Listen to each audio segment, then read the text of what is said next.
আলোচ্য বিষয়, যে আমলে জান্নাতে ঘর পাওয়া যায়।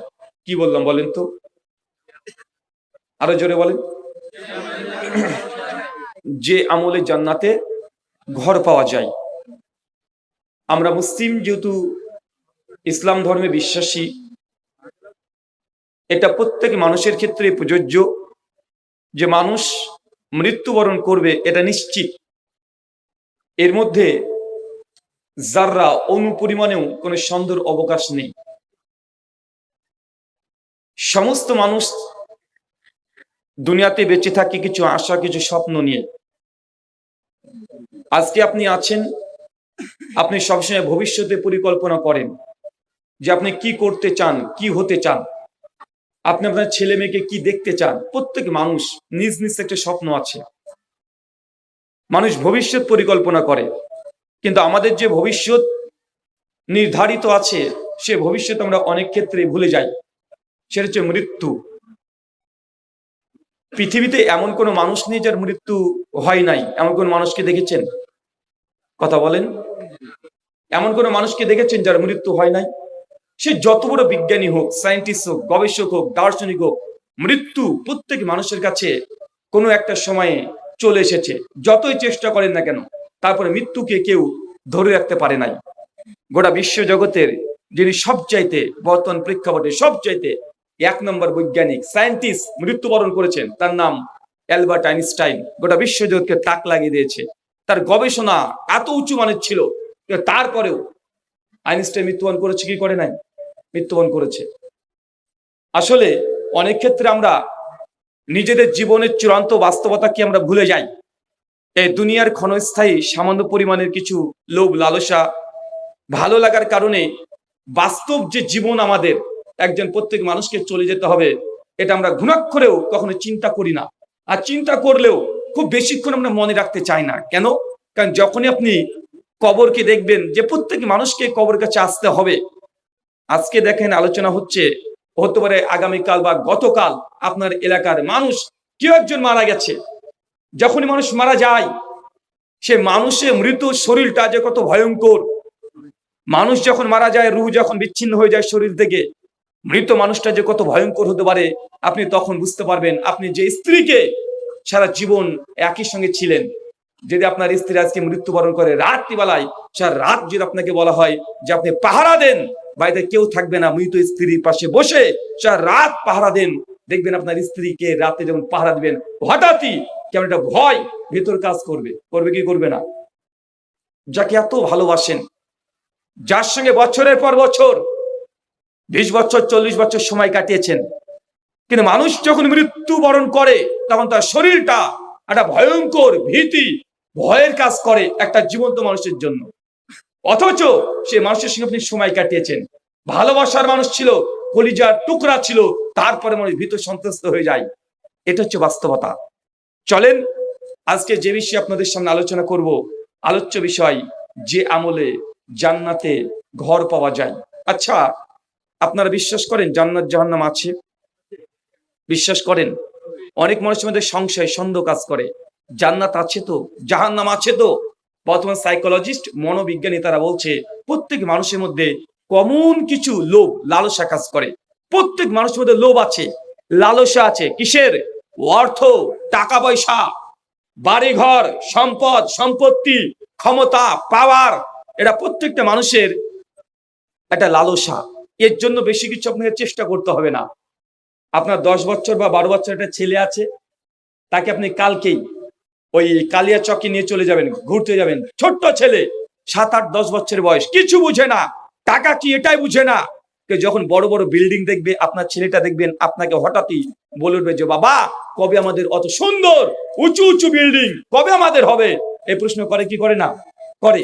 ছোটতে আপনিও, আপনার বন্ধুর যদি বড় বাড়ি থাকে, 2 তলা 3 তলা বিল্ডিং থাকে, আপনার মনের মধ্যে একটা স্বপ্ন, যদি আমাদের এমন একটা বাড়ি হতো, যদি এমন একটা বাড়ি আমাদের থাকতো।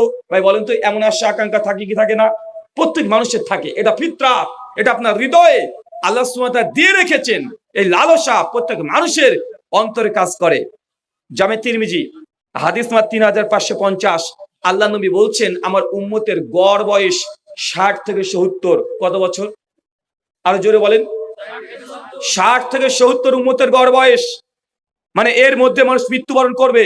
কেউ একটু বেশি বাঁচতে পারে, কেউ একটা কম বাঁচতে পারে, তবে এভারেজ 60 থেকে 70 মানুষের গড় বয়স। আচ্ছা, মার্ক জুকারবার্গকে চেনেন? মার্ক জুকারবার্গকে চেনেন না? দেখেন, ওটা বলে দিয়েছে মিডিয়া। ফেসবুক চালান? কার কার ফেসবুক প্রোফাইল আছে একটু হাত তোলেন তো দেখি। তোলেন। এই ভাই, এ কি অবস্থা রে ভাই? এই হাত তুলতে আপনাকে কি পা ধরতে হবে আমাকে? কার কার ফেসবুক আছে হাত তোলেন। মাশাআল্লাহ, হাত নামান।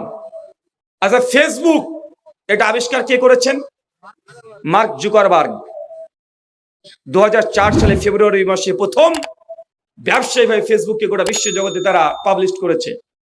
মার্ক জুকারবার্গ 2 বছর আগে একটা টুইট করে জানিয়েছে যে তাদের উদ্দেশ্য ছিল গোটা বিশ্ব জগৎকে, মার্ক জুকারবার্গ তাদের পুরো বায়োডাটা, ডাটা সব তাদের কাছে রাখবে। আচ্ছা, মার্ক জুকারবার্গ কোন ধর্মের মানুষ বলেন তো?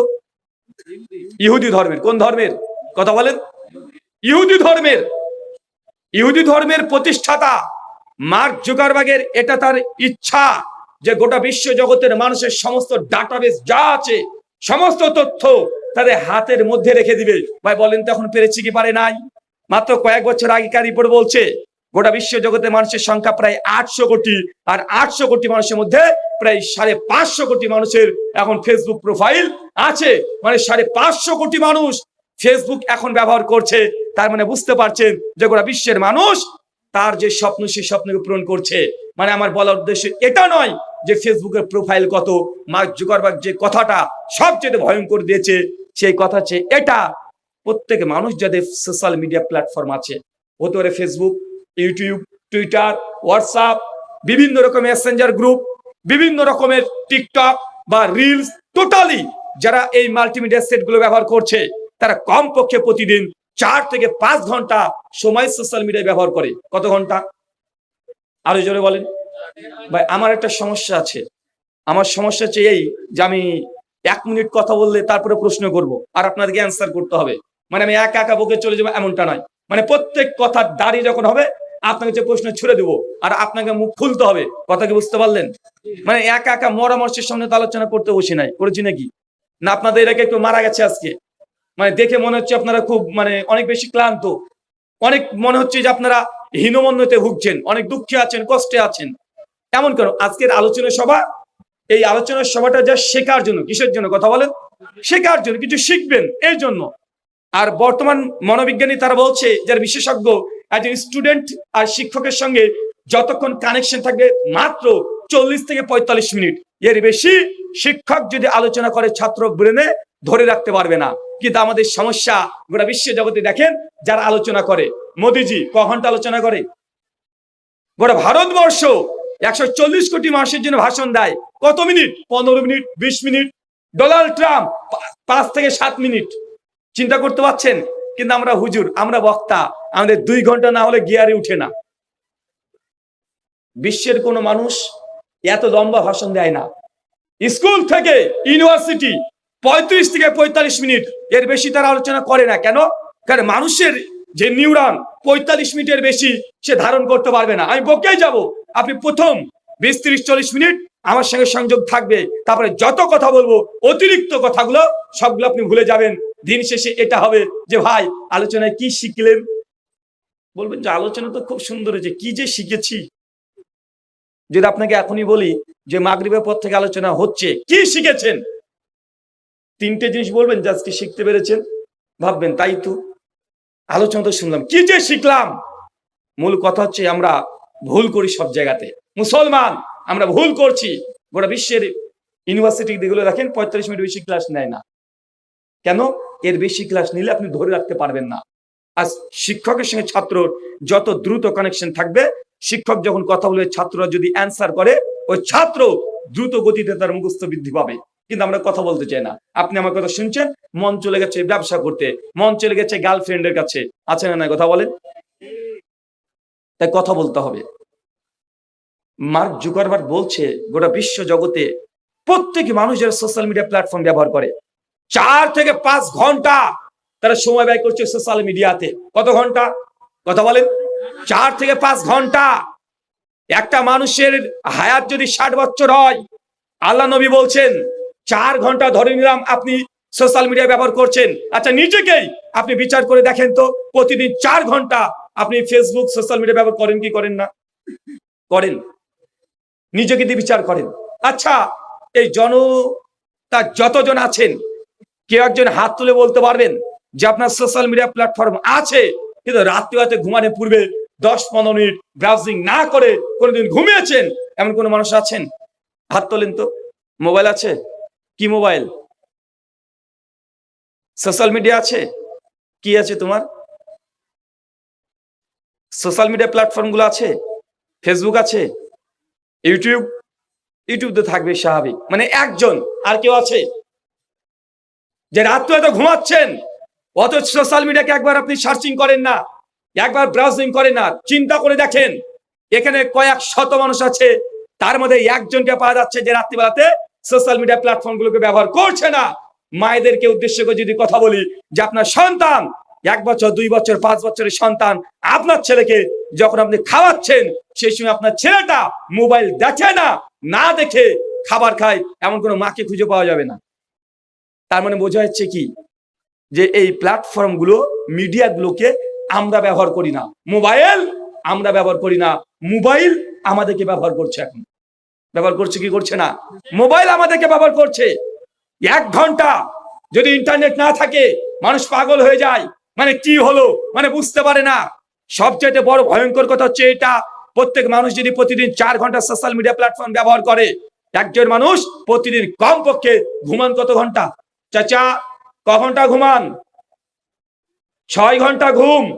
ঘুমের আগে 1 ঘন্টা পরিপাটি করেন, ঘুম থেকে উঠে আরো 1 ঘন্টা, মানে 8 ঘন্টা প্রতিদিন সময় দেন শুধু ঘুম পারপাসে।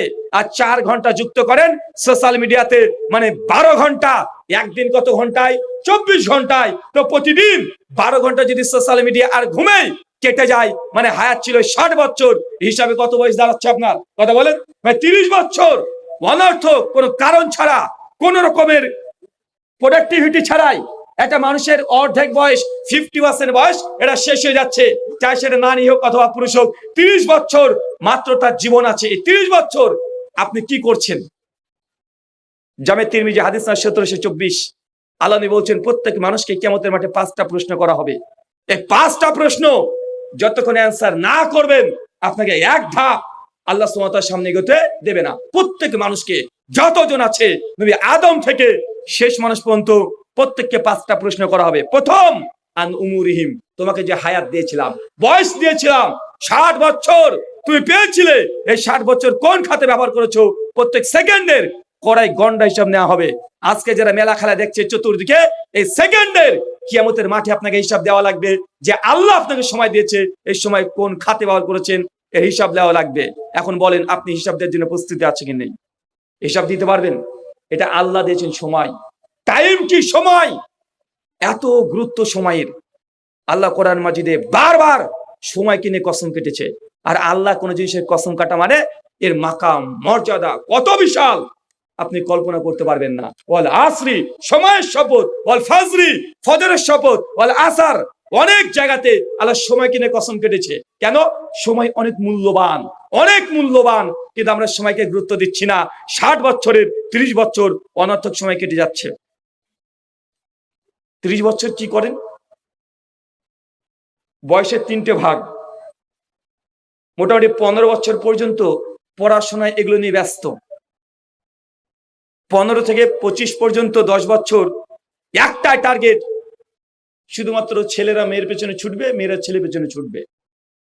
একটাই টার্গেট, তুমি কটা মেয়েটাকে পটাতে পেরেছো, মেয়ে কটা ছেলেকে ফাঁসাতে পেরেছে, এটা নিয়েই শুধু প্রতিযোগিতা। আছে না নাই? কথা বলেন। 25-এর পর যখন ম্যারিড লাইফ হয়ে যাচ্ছে, ব্যাচেলার লাইফ থেকে যখন ম্যারিড লাইফ, বৈবাহিক জীবন যেমন চলতে শুরু করেছে, 25 থেকে একদম তড়িৎ গতিতে একটাই টার্গেট, টাকা রোজগার করবো কিভাবে, যে কোনো মূল্যে টাকা রোজগার করতে হবে। হালাল হারাম বিচার করার দরকার নেই, যে কোনো মূল্যে টাকা উপার্জন করতে হবে। 25 থেকে 40 বছর এটাই একটা মানুষের টার্গেট থাকে। 40 পার ছেলেদের বিয়ে দিতে হবে, এটা করতে হবে, বয়স শেষ। আপনার জীবন হচ্ছে এই তিনটে পর্যায়ে। এই তিনটে পর্যায়ে আপনার বয়স 25 থেকে 40, টার্গেট একটা টাকা রোজগার করতে হবে। কেন? আমার বাড়িতে ঝড় হয়েছে বছরে, সামনে বছর ছাদ দিতে হবে, এটা আপনার টেনশন। সামনে বছর ছাদ দিয়ে দিয়েছেন, পরের বছর যদি একটু প্রাচীর দিয়ে ঘিরে দিতে পারতাম। প্রত্যেক বছরে লোভ লালসা বাড়ি নির্মাণ করছেন, করছেন কি করছেন না কথা বলেন তো? এটা কি আপনার বাস্তব জীবনে ঘটছে? ঘটছে। এবছর প্রাচীর দেওয়া হয়ে গেছে, যদি প্লাস্টার করতে পারতাম, তারপরে বছর প্লাস্টার, তারপরে বছর যদি টাচ দিতে পারতাম। একটার পর একটা স্বপ্ন আপনি দেখেই চলেছেন। দেখতে দেখতে দেখতে দেখতে কবে আপনি কবরে চলে যাবেন, এটা আপনার টার্গেট। মানুষ, প্রত্যেক মানুষের বাড়ি তৈরি করে একটা লালসা, লোভ, এটা অটোমেটিক আল্লাহ দিয়ে দিয়েছে। কেন? কারণ আমরা আল্লাহ সুবহানাহু ওয়া তাআলা, আমাদের আদি পিতা নবী আদম, মনে পড়ছে নামটা? চাচা, আদম নবীর কথা জানেন? আল্লাহ সুবহানাহু ওয়া তাআলা নবী আদমকে আর তার স্ত্রী হাওয়াকে পুরো জান্নাত দিয়ে দিয়েছিলেন। যাও, যেখানে ইচ্ছে সেখানে যাও, যা মন চায় খাও, পান করো, এনজয় করো গোটা জান্নাতকে। গাছের কাছে যাবে না, একটাকে নিষেধ করেছে। কিন্তু ওই নিষেধকে লঙ্ঘন করে ওই গাছের নিকটে যাওয়ার কারণেই আল্লাহ সুবহানাহু ওয়া তাআলা দুনিয়াতে আমাদেরকে পাঠিয়ে দিয়েছে। কিন্তু জান্নাতে আমাদের পিতামাতার সম্পত্তি পড়ে আছে না নাই? বলেন তো। নবী আদম যদি আমাদের পিতা হয়, আল্লাহ যদি গোটা জান্নাতটা দিয়ে দেয়, তো জান্নাতে আমাদের জমি আছে না নাই? বাপদাদাদের কথা বলেন, আছে তো? ওই জান্নাতে যদি আপনি যান, জান্নাতে আমাদের পিতামাতার ঘরও আছে, জমি আছে। কিন্তু জমির জন্য দলিল লাগবে কি লাগবে না? লাগবে। এই দুনিয়াতে এসেছি এই দলিল রেকর্ড রেডি করার জন্য। অনার্থকে দুনিয়াতে আল্লাহ আমাদেরকে প্রেরণ করেন নাই। ওই জমি আছে, ওখানে আপনাকে কিছু কাজ করতে হবে, কর্ম করতে হবে, তবেই ওই দলিল আপনি হাতে পাবেন কিয়ামতের মাঠে, জান্নাতে ঘর পাবেন, নচেত না। চলেন, আলোচ্য বিষয়, যে আমলে জান্নাতে ঘর পাওয়া যায়। তিনজন এমন মানুষ দুনিয়াতে এসেছিলেন। কয়জন? তিনজন, যাকে আল্লাহ জীবিত অবস্থায়, দুনিয়াতে থাকা অবস্থায় জান্নাতে ঘর পাবে একদম কনফার্ম করে জানিয়ে দিয়েছেন। কোরআনের আয়াতও আছে, হাদিস আছে। তিনজন ব্যক্তি। কয়জন ব্যক্তি বলেন তো? আচ্ছা, কি একজন বলতে পারবেন? হাত তোলেন।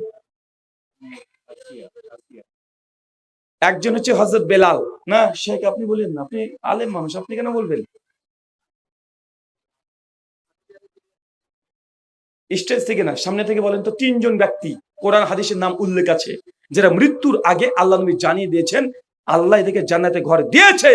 আল্লাহ নবী যখন মেরাজে গিয়েছিলেন, সেই সময় তাদের ঘর দেখে এসেছে নবী।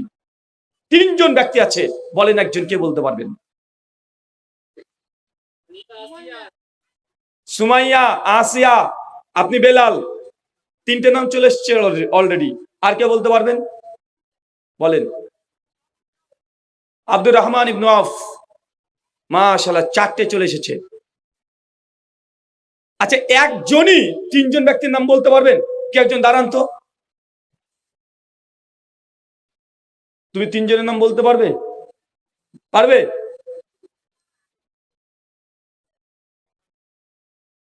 বলো তো একটা। আসিয়া। হ্যাঁ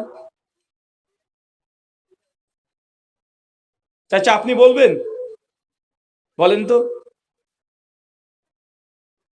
ওমারে ফারুক, সুমাইয়া, আর আসিয়া। চাচার উত্তর একদম 100% ভুল। চাচা বসেন। আপনারা কে বলতে পারবেন না? কে? এর আগে উত্তরটা শুনেছো নাকি? হ্যাঁ, দেন তো।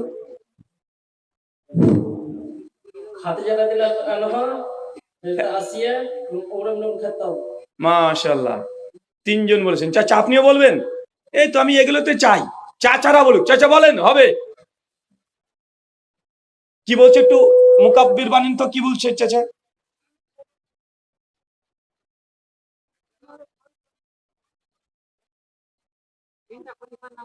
মাশাআল্লাহ, চাচা তিনজন খলিফার নাম বলেছে।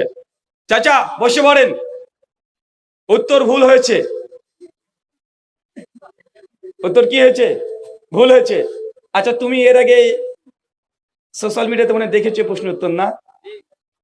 আহ ওই তিনজনের নাম বলেছে, উনিও বলেছে। কে বলছিল ওখান থেকে? তুমি তুমি শুনেছো না? আহ শুনেছো এর আগে, মানে ফেসবুকে ভিডিওর মধ্যে শুনে নিয়েছো? এই দেখেন দেখেন মানে এই প্রশ্ন কোন ওয়াজে আমি করেছি, ওটা ফেসবুক থেকে দেখে নিয়েছে, দেখে এখন উত্তর দিচ্ছে। আরে ভাই, এরা তো প্রশ্ন আউট হয়ে গেছে, তার মানে এখন প্রশ্ন আউট হয়ে যাওয়া প্রশ্নের অ্যান্সার করছে। নতুন প্রশ্ন করব? আচ্ছা, নতুন প্রশ্ন করবো, আলোচনা চলতে চলতে, কোনো সমস্যা নেই। আচ্ছা, তিনজনের নাম বলেছে, আচ্ছা ওই তিনজনের নাম আপনি বলেন। নতুন প্রশ্ন এটাই, অলরেডি অ্যান্সার দিয়ে দিয়েছে, দুজন ঠিক উত্তর দিয়েছে। যে আপনি বলেন। হযরত বেলাল এক, ফেরাউনের স্ত্রী আসিয়া দুই, ওমর বিন খাত্তাব তিন। আচ্ছা, উনি কি ঠিক বলেছে? এ দেখেন দেখেন, সঙ্গে সঙ্গে অ্যান্সার। নতুন এখন যতজনকে বললাম, আচ্ছা নতুন ইনি ঠিক বলেছেন, আর উনিও ঠিক বলেছেন, হযরত আবু বকর রাদিয়াল্লাহু আনহু। আচ্ছা, আপনাদের নতুন কে একজন বলতে পারেন? চট করে দাঁড়িয়ে বলেন তো, কে? তুমি বলবে কি আবার? বসে পড়ো তাহলে। আচ্ছা, আপনারা বলেন। ইনশাআল্লাহ একটা জিনিস শিখে যেতে হবে। মানে এই যে আমি ইচ্ছা করলে বলে দিতে পারতাম, কেন? প্রেশার ক্রিয়েট করছে আপনার উপরে, মানে আপনার ব্রেনের উপরে প্রেশার ক্রিয়েট করছি।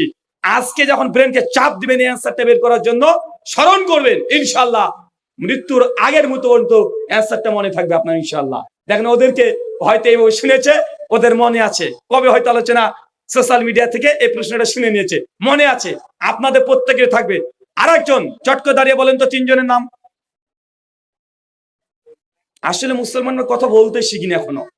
আরে ভুল ভাল বলেন, টাকা যাচ্ছি নাকি আপনার কাছ থেকে? ভুলটাই বলেন না, না আপনাকে ছড়ি দিয়ে মারছি, মারছি না তো, ভুলটা বলেন, ইনশাল্লাহ শিখে যাবেন।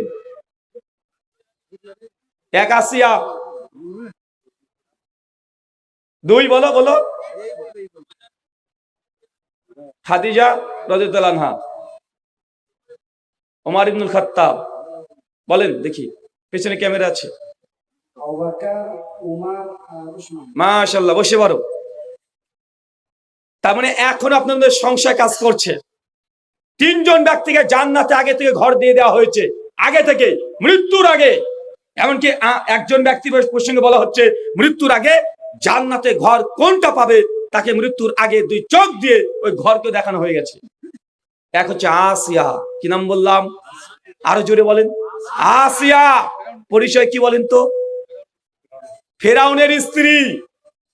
তার মানে চিন্তা করতে পারছেন যে ফেরাউন কত বড় আল্লাহর ওলি ছিল, যে তার স্ত্রী জান্নাতে ঘর পেয়ে যাচ্ছে। চাচা, ফেরাউনকে চেনেন? ফেরাউন সম্পর্কে জানা আছে? ফেরাউন সম্পর্কে যদি না জানেন, এক কথায় বায়োডাটা, গোটা বিশ্বের মধ্যে সবচেয়ে পাপী, খারাপ, বদ মানুষ কেউ যদি হয়ে থাকে, সবচেয়ে বড় বদ মানুষ তার হচ্ছে ফেরাউন। মানে আমাদের মোদিজি তার কাছে বাচ্চা, বুঝতে পারলে না? মোদিজি যোগী যা আছে, এরা কত বড় জালেম, আরে এরা হচ্ছে শিশু বাচ্চা ফেরাউনের কাছে, এত বড় জালেম ছিলেন।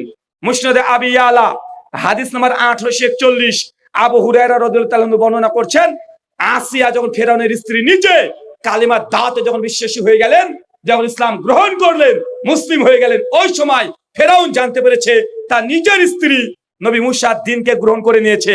সঙ্গে সঙ্গে আসিয়াকে জেলখানে আবদ্ধ রেখেছে। প্রতিদিন সকালবেলা সন্ধ্যাবেলায় 100 200 বেত্রাঘাত পিটানো হয়েছে, একটা কথার কারণে, শুধু কালিমা লা ইলাহা ইল্লাল্লাহ এটা পাঠ করেছে, এই জন্য প্রতিদিন 200 বেত্রাঘাত আসিয়াকে দেওয়া হয়েছে। আসিয়া এমন ধৈর্য ধারণ করেছে, বারবার আল্লাহর কাছে দোয়া করছে, আল্লাহ আমি এই ফেরাউনের দুনিয়ার রাজপ্রাসাদ চাই না, তার বদলে জান্নাতে তোমার কাছে একটা ঘর চাই, আমি ফেরাউনের রাজপ্রাসাদ চাই না। আল্লাহ সুবহানাহু ওয়া তাআলা আসিয়াকে জান্নাতে ঘর দিয়ে দিয়েছে। সূরা তাহরিম সূরা 66 আয়াত নম্বর 11 আসছে। কথা কি বুঝতে পারলেন? আচ্ছা, আসিয়াকে জান্নাতে ঘর কেন পেল? কেন পেয়েছে? ধৈর্য, সবর। প্রতিদিন 100 করে বেত্রাঘাত, সকাল এবং সন্ধ্যায় 200, এটা মোটেও কম বিষয় নয়।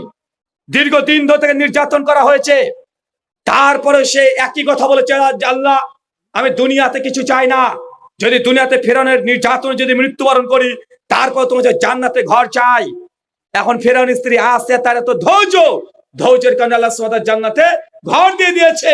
আমাদের মা বোনের আছে, স্বামীর সঙ্গে একটু 19-20 হলে, একটু যদি 18-20 হয়ে যায়, তারপরে মা বোন সঙ্গে সঙ্গে বলতে শুরু করে দেয় যে তোমার সঙ্গে 10 বছর ধরে সংসার করলাম, একদিনও তুই ভালো রাখেনি।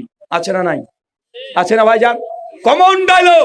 আমি বলেই তোমার সংসার করে গেলাম, অন্য কোনো মেয়ে যদি থাকতো জীবনে তোমার মতো বদমাশের সঙ্গে সংসার করতো না। বলে কি বলে না? কথা বলেন। বলে। চিন্তা করে দেখেন, মায়েদেরকে বলি আপনার স্বামী কত খারাপ, ফেরাউনের চাইতেও খারাপ, ফেরাউনের চাইতেও খারাপ। প্রতিদিন 100 করে বেত্রাঘাত মারে, প্রতিদিন কি আপনার সঙ্গে এ ধরনের অত্যাচার করে না? আসিয়ার মতো ধৈর্যশীল হতে হবে। দুনিয়াতে আছেন 10টা বছর, আমি জানি আপনার স্বামী মোটো ভালো মানুষ না, খুব বদমেজাজি, একটু 19-20 হলে আপনাকে হয়তো মেরে দিতেও পারে, বাজে বাজে ভাষায় কথা বলে, বিভিন্ন ভাবে আপনাকে মানসিক শারীরিক দিক থেকে অত্যাচার করে, জানা আছে। কিন্তু 10 বছর 20 বছর যে সব ধৈর্য ধারণ করেন, অচিরেই আসিয়ার মতো জান্নাতে আপনি ঘর ইনশাআল্লাহ পাবেন, কিন্তু ধৈর্য নাই। একটা হাদিস আছে মুসনাদে আবি দাউদ তাইলেসি, সুনান আবু দাউদ না, আবু দাউদের আরেকটা গ্রন্থ মুসনাদে আবি দাউদ তাইলেসি, হাদিস নাম্বার 2056, সহিহ ইবনে হিব্বান হাদিস নাম্বার 756। আল্লাহ নবী বলছেন, আমি যখন মিরাজে গেলাম দেখছি একজন মেয়ে ঘুরে বেড়াচ্ছে। সঙ্গে সঙ্গে জিজ্ঞেস করলাম, জিবরিল এই মেয়েটা কে? জিবরিল বলছেন, আল্লাহ নবী এটা হচ্ছে আপনার উম্মতের ওই নারী, ইনি হচ্ছেন আনাস বিন মালিকের মা। কে বলেন তো? আনাস বিন মালিকের মা, নাম হচ্ছে রুমাইসা। কি নাম? রুমাইসা। আবার বলেন কি নাম? রুমাইসা। আল্লাহ নবী দেখছেন মেরাজে গিয়ে যে রুমাইসা এখনো মৃত্যুবরণ করে নাই, দুনিয়াতে আছে, জান্নাতে ঘোরাঘুরি করছে। বক্তাদের মুখ থেকে অনেক আলোচনা শুনেছেন যে আল্লাহ নবী মেরাজে গেলেন, গিয়ে দেখছেন যে জাহান্নামে শুধু নারী আর নারী, জাহান্নামে নারী দিয়ে পূর্ণ করা হয়েছে। কিন্তু আল্লাহ নবী শুধু জাহান্নামে নারীকে দেখে নাই, জান্নাতে গিয়ে দেখছেন রুমাইসা একজন নারী জান্নাতে ঘুরে বেড়াচ্ছে। আল্লাহ নবীর সঙ্গে অবাক যে রুমাইসা কি এমন আমল করেছে যে জান্নাতে আগে থেকে সে ঘুরে বেড়াচ্ছে, মৃত্যুবরণই করে নাই। ঘটনা পরক্রমে চলে আসছে সেই বুখারীর হাদিসে এবং সেই মুসলিমের হাদিসে আসছে, রুমাইসার স্বামীর নাম ছিল আবু তালহা। কি নাম বললাম বলেন তো? আরো জোরে বলেন। দুটো ক্যারেক্টার নাম মনে রাখেন, এক হচ্ছে আবু তালহা, ইনি হচ্ছেন স্বামী, তার স্ত্রী রুমাইসা। আবু তালহা আল্লাহর নবীর সঙ্গে বিভিন্ন যুদ্ধ জিহাদে অংশগ্রহণ করেছিলেন, যেন ওহুদের যুদ্ধে আল্লাহ নবীর সঙ্গে অংশগ্রহণ করেছিলেন। হঠাৎ করে আবু তালহার সন্তান, মানে রুমাইসার আবু তালহার সন্তান অসুস্থ হয়ে গেছে, দীর্ঘদিন ধরে অসুস্থ। আল্লাহ নবী সঙ্গে সঙ্গে আদেশ করেছে যে জিহাদে যেতে হবে। আবু তালহা সঙ্গে সঙ্গে এই কথা শুনে দুর্বল গতিতে নবীর সঙ্গে জিহাদের জন্য রওনা দিয়ে দিয়েছে। প্রায় 1-1.5 মাস জিহাদের মাঠে ছিল। হঠাৎ করে আবার তারা ফিরে আসছে। রুমাইসার কাছে খবর এসেছে তার স্বামীর আজকে ফিরে আসছে, আগে থেকে ঘোষণা হয়ে গেছে যে আজকে আসছে। যেই দিন আসছে আল্লাহ সুবহানাহু ওয়া তাআলা ওই দিনেই তার সন্তান আবু তালহার সন্তান আল্লাহ মৃত্যু দিয়েছেন, মারা গেছে। 1.5 মাস পর বাবা তিনি ফিরছেন জিহাদ থেকে। 1.5 মাস পর অসুস্থ সন্তানকে রেখে গেছে বাড়িতে, মারা গেছে ওই দিনেই। রুমাইসার সঙ্গে সঙ্গে গোটা প্রতিবেশী যা আছে বাড়ি বাড়ি বলেছে, খবরদার আমার স্বামী 1.5 মাস পর আসছে, কেউ জানাবে না যে তার কলিজার টুকরা সন্তান মারা গেছে, কেউ বলবে না। আমি রুমাইসা যতক্ষণ না বলছি আমার স্বামীকে কেউ জানাবে না। আচ্ছা, আপনি যখন প্রবাস জীবন থেকে বাড়িতে ফেরেন, 1 মাস 1.5 মাস বাড়ির বাইরে থেকে যখন বাড়িতে ফেরেন, সেই সন্তানের জন্য মনটা কাঁদে না? কাঁদে তো না? কাঁদে। এটা বাবা, একজন পিতা তার সন্তানকে দেখার জন্য ছটপট করে। স্ত্রীর প্রতি যত মহব্বত, তার চাইতে সন্তানের প্রতি মহব্বত বেশি থাকে কি থাকে না? থাকে। রুমাইসা বুঝতে পারছে 1.5 মাস পর তার স্বামী বাড়িতে এসে যদি শোনে আজকে তার সন্তান মারা গেছে, স্থির থাকতে পারবে না, স্থির থাকতে পারবে না। তার জন্য এত দূরদর্শিতার সঙ্গে গোটা গ্রামের মানুষকে বলে কেউ জানাবে না যে তার সন্তান মারা গেছে। রুমাইসার সঙ্গে সে তার নিজের সন্তানকে সুন্দর করে একদম একটা জায়গাতে রেখে দিয়েছে, চাদর দিয়ে মুড়িয়ে রেখে দিয়েছে। গভীর রাত আবু তালহা বাড়িতে ফিরছেন। বাড়িতে যখন ফিরেছে সালাম কালাম দিয়ে রুমাইসা অজুর পানি দিয়েছে, অজু করেছে, সালাত আদায় করেছে। সালাত আদায় শেষে রুমাইসাকে বলছে যে আমার সন্তান কেমন আছে। রুমাইসা উত্তর দিয়ে বলছে যে আপনি আপনার ছেলেকে যে অবস্থা রেখে গেছিলেন অনেক কষ্টে ছিল, আলহামদুলিল্লাহ আল্লাহ তাকে এখন অনেক অনেক ভালো রেখেছে আমি আশা করি। আবু তালহা মনে করলেন তার সন্তান মানে সুস্থ হয়ে গেছে। রুমাইসা বলছে ওই দিকে আপনার সন্তান এখানে শুয়ে আছে। আবু তালহা কথাটাকে অন্যভাবে নিয়েছে যে অসুস্থ ছিল, ভালো হয়ে গেছে, আলহামদুলিল্লাহ। ছেলে ঘুমাচ্ছে, তিনি দেখার প্রয়োজন বোধ আর মনে করেননি। ছেলে ভালো আছে শুনে খুশি। সঙ্গে সঙ্গে রুমাইসা সুন্দরভাবে সাজগোজ করেছে। এটা কোনো কাল্পনিক কাহিনী বলছি না, সেই বুখারীর মতো হাদিস, সেই বুখারী মুসলিমে মজুদ আছে, মানে বিন্দু পরিমাণে এই ঘটনায় কোনো সন্দেহ নেই। মানে এটাই ঘটেছে যেটা বলছি হুবহু এই সিনি ঘটেছে, এটা কোনো নাটক নয়। রুমাইসা সুন্দর করে সেজেছে, স্বামী অনেকদিন পর বাড়িতে আসছে, বিছানা রেডি করে দিয়েছে, আবু তালা বিশ্রাম নিচ্ছে বিছানায়। সঙ্গে সঙ্গে সুন্দরভাবে সেজে তার কাছে চলে গেছে। অনেকক্ষণ ধরে গল্প গুজব, বিভিন্ন রকমের গল্প গুজব করার পরে স্বামী স্ত্রীর সঙ্গে যে সম্পর্ক হয় ফিজিক্যাল, এটা হয়েছে যখন দেখছে তার স্বামী আবু তালহা এখন শান্তি, ক্লান্ত, মুক্ত হয়ে গেছে। আল্লাহ সুবহানাহু ওয়া তাআলা এমনই নারী পুরুষের সম্পর্ক করে দেয় যে আপনি সারাদিন পরিশ্রম করে যদি আপনার স্ত্রীর কাছে যান, তারপর দেখবেন আপনার দুনিয়ার যত ক্লান্তি অটোমেটিক আল্লাহ প্রশান্তি দিয়ে দেয়। কি দেয় না? দিয়ে দেয়। যখন দেখছে তার স্বামী 1.5 মাসের ক্লান্তি সব দূর হয়ে গেছে, মেজাজ ফুরফুরে, রুমাইসা সঙ্গে তার স্ত্রী বলছে আবু তালাকে যে আপনাকে একটা প্রশ্ন করতে চাই, আপনি উত্তর দেবেন। আবু তালা ফুরফুরি মেজাজ, বলছে জি বলো, কি বলতে চাচ্ছ? বলছে কোনো ব্যক্তি যদি কোনো ব্যক্তিকে কোনো আমানত রেখে দেয়, কোনো আমানত, তার সম্পদ আমার কাছে যদি রেখে দেয় আমানত স্বরূপ, সে যদি কিছুদিন পরে এসে ফেরত চায়, তাহলে আমি কি তাকে দেব? উনি তো বলছে অবশ্যই আমানতের খেয়ানত করা যাবে না। কেউ যদি সম্পত্তি রেখে যায়, সে যদি পুনর্বার সম্পত্তি আবার চায়, সেই সম্পত্তি অবশ্যই আমাদেরকে ফেরত দিতে হবে, এটা ইসলামের বিধান।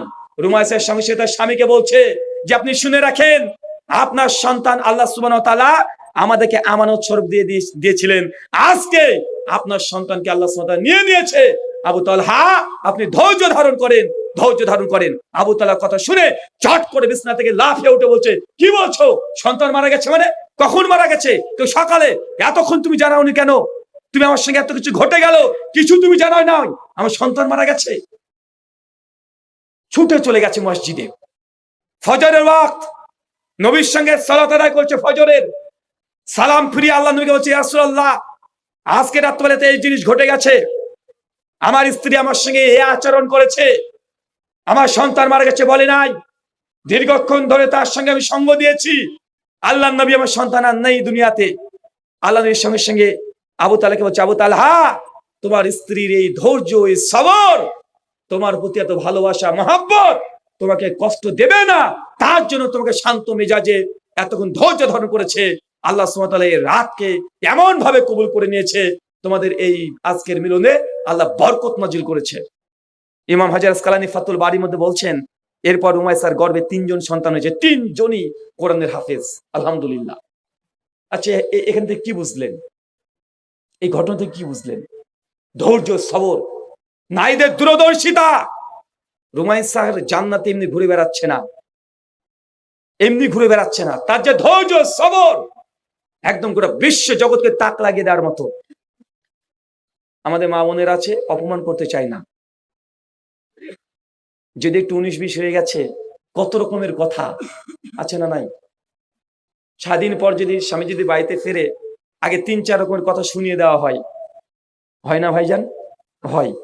জান্নাতে যদি ঘর পেতে হয় রুমাইসার মতো আপনাকে ঈমানি জজবা রাখতে হবে, ধৈর্য, সবর আপনাকে রাখতে হবে আসিয়ার মতো। 2, আরেকজন নারী, তার নাম হচ্ছে খাদিজাতুল কুবরা। কি নাম বললাম বলেন তো? খাদিজা। উনি জান্নাতে আগে থেকে ঘর পেয়ে গেছেন। আচ্ছা, খাদিজাটা কি? আল্লাহ নবীর প্রথম স্ত্রীর নাম হচ্ছে খাদিজা। একটা কথা প্রচলিত আছে যে আল্লাহ নবী যখন খাদিজাকে বিয়ে করেছিলেন, নবীর বয়স ছিল 25, আম্মা খাদিজার বয়স আছে 40। একটা কথা শুনে আসছেন না? হ্যাঁ, এই মর্মে কোনো সহি কোনো সত্য কিছু প্রমাণিত নয়। যেগুলো পাওয়া যায় তাবাকাত সাদের মধ্যে, আল বিদায়া ওয়ান নিহায়ার মধ্যে, তারিখে দামেশকের মধ্যে, সিরাত ইবনে হিশামের মধ্যে একটাও সনদ সহি নয়, সবগুলো ইনকিতা আছে। শেখ আল্লামা নাসিরউদ্দিন আলবানী রাহিমাহুল্লাহ প্রত্যেকটা সনদকে আলোচনা করেছেন সিলসিলা হাদিস যায়ফার মধ্যে। তারপরে বলছেন একটা সনদও সহি নয় যে আমাদের খাদিজার 40 বছর বয়স ছিল, এই কথাটা সঠিক তথ্য নয়। বরং সর্বোচ্চ আমার খাদিজার বয়স ছিল 35 থেকে 36 বছর। কত কথা বলেন? নবীর থেকে অবশ্যই বড় ছিল, 40 বছর এই তথ্যটা সঠিক নয়। ওই 35-36 এটাই সত্য কথা। আল্লাহ নবী একদিন বলছেন, সহিহ বুখারী 820 নম্বর হাদিস, নবী একদিন বাড়িতে বসে আছেন, হঠাৎ করে ফেরেশতা জিবরিল বাড়ির মধ্যে প্রবেশ করেছে। বাড়ির মধ্যে প্রবেশ করে নবীকে বলছে, ইয়া রাসূলুল্লাহ, ওই দেখেন খাদিজা আপনার স্ত্রী সামনে গিয়ে আসছে, আপনি তাকে জানিয়ে দেন আল্লাহ আসমান থেকে খাদিজার জন্য সালাম পাঠিয়েছে। কে কি পাঠিয়েছে বলেন তো চাচা? কে পাঠিয়েছে? আর জোরে, আল্লাহ। কার জন্য? খাদিজা রাদিয়াল্লাহু তাআলা আনহার জন্য। আসমান থেকে একজনের জন্য সালাম পাঠিয়েছে, তার নাম হচ্ছে খাদিজাতুল কুবরা, আল্লাহ নবীর প্রথম স্ত্রী। নবীকে প্রথম জীবনে সবচেয়ে বেশি সাপোর্ট, মানসিক সাপোর্ট যে করেছে তার নাম খাদিজাতুল কুবরা। ইসলামে নারীদের অনেকে আমাদের অমুসলিমরা বলে যে ইসলাম নারীকে কোনো অধিকার দেয় নাই, বস্তা বন্দি করে রেখে দিয়েছে। এই দুটো হাদিস যে জান্নাতে ঘর পাবে, প্রথম আসিয়া, দ্বিতীয় খাদিজা। ওইসব নারীবাদী যারা আছে, যারা ফেমিনিস্ট আছে, তাদের দুই গালে এই দুটো হাদিস জোরসে একটা থাপ্পড় দিয়ে দিয়েছে। আচ্ছা বলে তো, জীবনে প্রথম জমজমের পানি কে পান করেছে, মানে খেয়েছে? জমজমের পানি, জমজমের পানি প্রথম কে খেয়েছে? জমজমের পানি বুঝেন তো? আবার আমরা তো ভারতের মানুষ, জমজম চিনি না, গঙ্গা চিনি, তাই না ভাইজান? হিন্দুরা পবিত্র মনে করে, তো গঙ্গাকে আমরা পবিত্র মনে করি। যদি হচ্ছে গঙ্গার পানি, এখন বর্তমান ভারতবর্ষে গঙ্গার পানি নিয়ে পরীক্ষা করা হয়েছে, 2 বছর আগে রিপোর্ট পেশ করছে, গঙ্গার পানিতে আর্সেনিক পাওয়া গেছে। কি পাওয়া গেছে? আর্সেনিক, ব্যাকটেরিয়া পাওয়া গেছে। তারপর তারা মনে করছে পবিত্র, খাঁটি মনে করুক। কিন্তু জমজম, মুসলমান এই পানিকে পবিত্র মনে করে কি করে না? করে। তো জমজম পৃথিবীতে প্রথম কে পান করেছে? হাজেরা আলাইহিস সালাম। কে? নবী ইব্রাহিমের স্ত্রী, একজন নারী। ওনার ওসিলায় প্রথম আল্লাহ জমজমের পানিকে উন্মুক্ত করে দিয়েছিলেন মরুভূমির মধ্যে। এখনো যারা হজ উমরা করতে যান বা জমজমের পানি খান না, দেখবেন এখনো সেই 3000 বছর আগে জমজমের ছোট্ট একটা পায়ের খোঁচাতে, লাঠির খোঁচাতে জমজমের পানি উন্মুক্ত হয়ে গেছে। 3000 বছর ধরে একইভাবে লক্ষ লক্ষ কোটি কোটি মানুষ ওই ছোট্ট কূপ থেকে অফুরন্ত পানি পান করে চলেছে, এখনো ফুরায় না। কোনো ব্যাকটেরিয়া, ভাইরাস কিচ্ছু আজ পর্যন্ত পাওয়া যায় নাই। কার ওসিলা? ওসিলা কার? হাজেরা আলাইহিস সালাম, একজন নারী। আচ্ছা, উম্মতের প্রথম ইসলামের জন্য টাকা খরচ করেছে, দাওয়াতি কাজে একজন, তার নাম কি বলেন তো? কি রে ভাই, আপনারা এত ওয়াজ শুনেন আপনারা, আহলে হাদিস, প্রত্যেক জুমাতে বাংলাতে খুতবা হয়, একটু কথা বলতে হবে। বলেন, প্রথম দাওয়াতি কাজ, ইসলাম প্রচারে প্রথম টাকা কে ইনভেস্ট করেছে? একজন আবু বকর, একজন ওসমান। আর আপনারা বলছেন কেন পেছন থেকে? ছেলেগুলো তো খুব দুষ্ট রে ভাই, বলেন পেছন থেকে বলেন। শুনেছি তোমাদের, মাশাআল্লাহ। প্রথম ইসলামের দাওয়াতি কাজে টাকা ব্যয় করেছে আমার খাদিজা। সেই সময় আবু বকর ঈমান আনেই নাই, ওসমান নিয়ে আসে নাই, আলী নিয়ে আসে নাই, কেউ নেই। হেরা গুহাতে আল্লাহ নবীর কাছে যখন প্রথম জিবরাইল আসে, নবী তো ভয়ে থরথর করে কাঁপতে শুরু করেছে। তিনি যে নবী হয়ে গেছেন তিনি বুঝতেই পারেন নাই। সহিহ বুখারী কিতাবুল ওয়াহির 7 নম্বর হাদিস, ভয়ে নবী বাইরে চলে এসেছে। আমার খাদিজা দেখে সঙ্গে সঙ্গে আল্লাহ নবীকে চাদর দিয়ে আটকে ধরে। তারপরে তিনি বুঝতে পারেন যে আল্লাহ নবীর কাছে এই জিনিস ঘটেছে। সঙ্গে সঙ্গে ওরা নাফলের কাছে নবীকে নিয়ে চলে গেছেন। অনেক জায়গায় প্রথম জীবনে আবু বকর, ওমর, ওসমান, আলী কেউ ছিল না, একজন শুধু আম্মা খাদিজা নবীর সঙ্গে মানসিক দিক থেকে সবসময় সাপোর্ট করেছে। আচ্ছা, ইসলামে প্রথম শহীদ হয়েছিল, ইসলামে প্রথম নাম কি? প্রথম হচ্ছে সুমাইয়া। দেখেন নারী, দেখেন নারীদের যে ইসলামে প্রথম জীবনে সবকিছুতে নারীরা প্রথম। আবার আমাদেরকে বলে যে নারীকে নাকি মুসলমানরা অধিকার দেয় না। কেন? আমাদের মা বোনদেরকে বলি যে বোরকা পরে চলবে। খবরদার, বদমাশ গুলো যেন তোমাদের দিকে বাজে নজর তাকাতে না পারে, এই যে বোরকা পরতে বলা হয়, এই জন্য তারা বলছে খবরদার, মুসলমান নারীকে অধিকার দেয় না। উলঙ্গ অবস্থায় যদি চলতে পারে এটাই নাকি অধিকার। চলছে না ভাইজান? আচ্ছা, অধিকার বলতে কি বুঝায় রে ভাই? অধিকার বলতে কি? অধিকার বলছে পশ্চিমা বিশ্ব ব্রিটিশরা, পশ্চিমারা নারীকে অধিকার দিয়েছে। কি দিয়েছে? পোশাক পরে না, এটাই অধিকার। তাছাড়া কোন অধিকার আছে? পোশাক পরে না, মেয়েদেরকে বাড়ি থেকে বের করে চাকরি করাচ্ছে, এটা নাকি অধিকার। এর তাদেরকে পরিশ্রম করাচ্ছে, তাদের কাছে টাকা রোজগার করছে, এটা তো অধিকার নয়। নারীকে অতিরিক্ত তাদের উপরে প্রেশার ক্রিয়েট করা। আল্লাহ নবীকে সঙ্গে সঙ্গে জিবরিল বলছেন, আল্লাহ নবী যান, এটাও জানিয়ে দেন আল্লাহ সুবহানাহু ওয়া তাআলা খাদিজার জন্য জান্নাতে একটা ঘর তৈরি করে রেখে দিয়েছে। চাচা কয়জনের নাম পেলেন?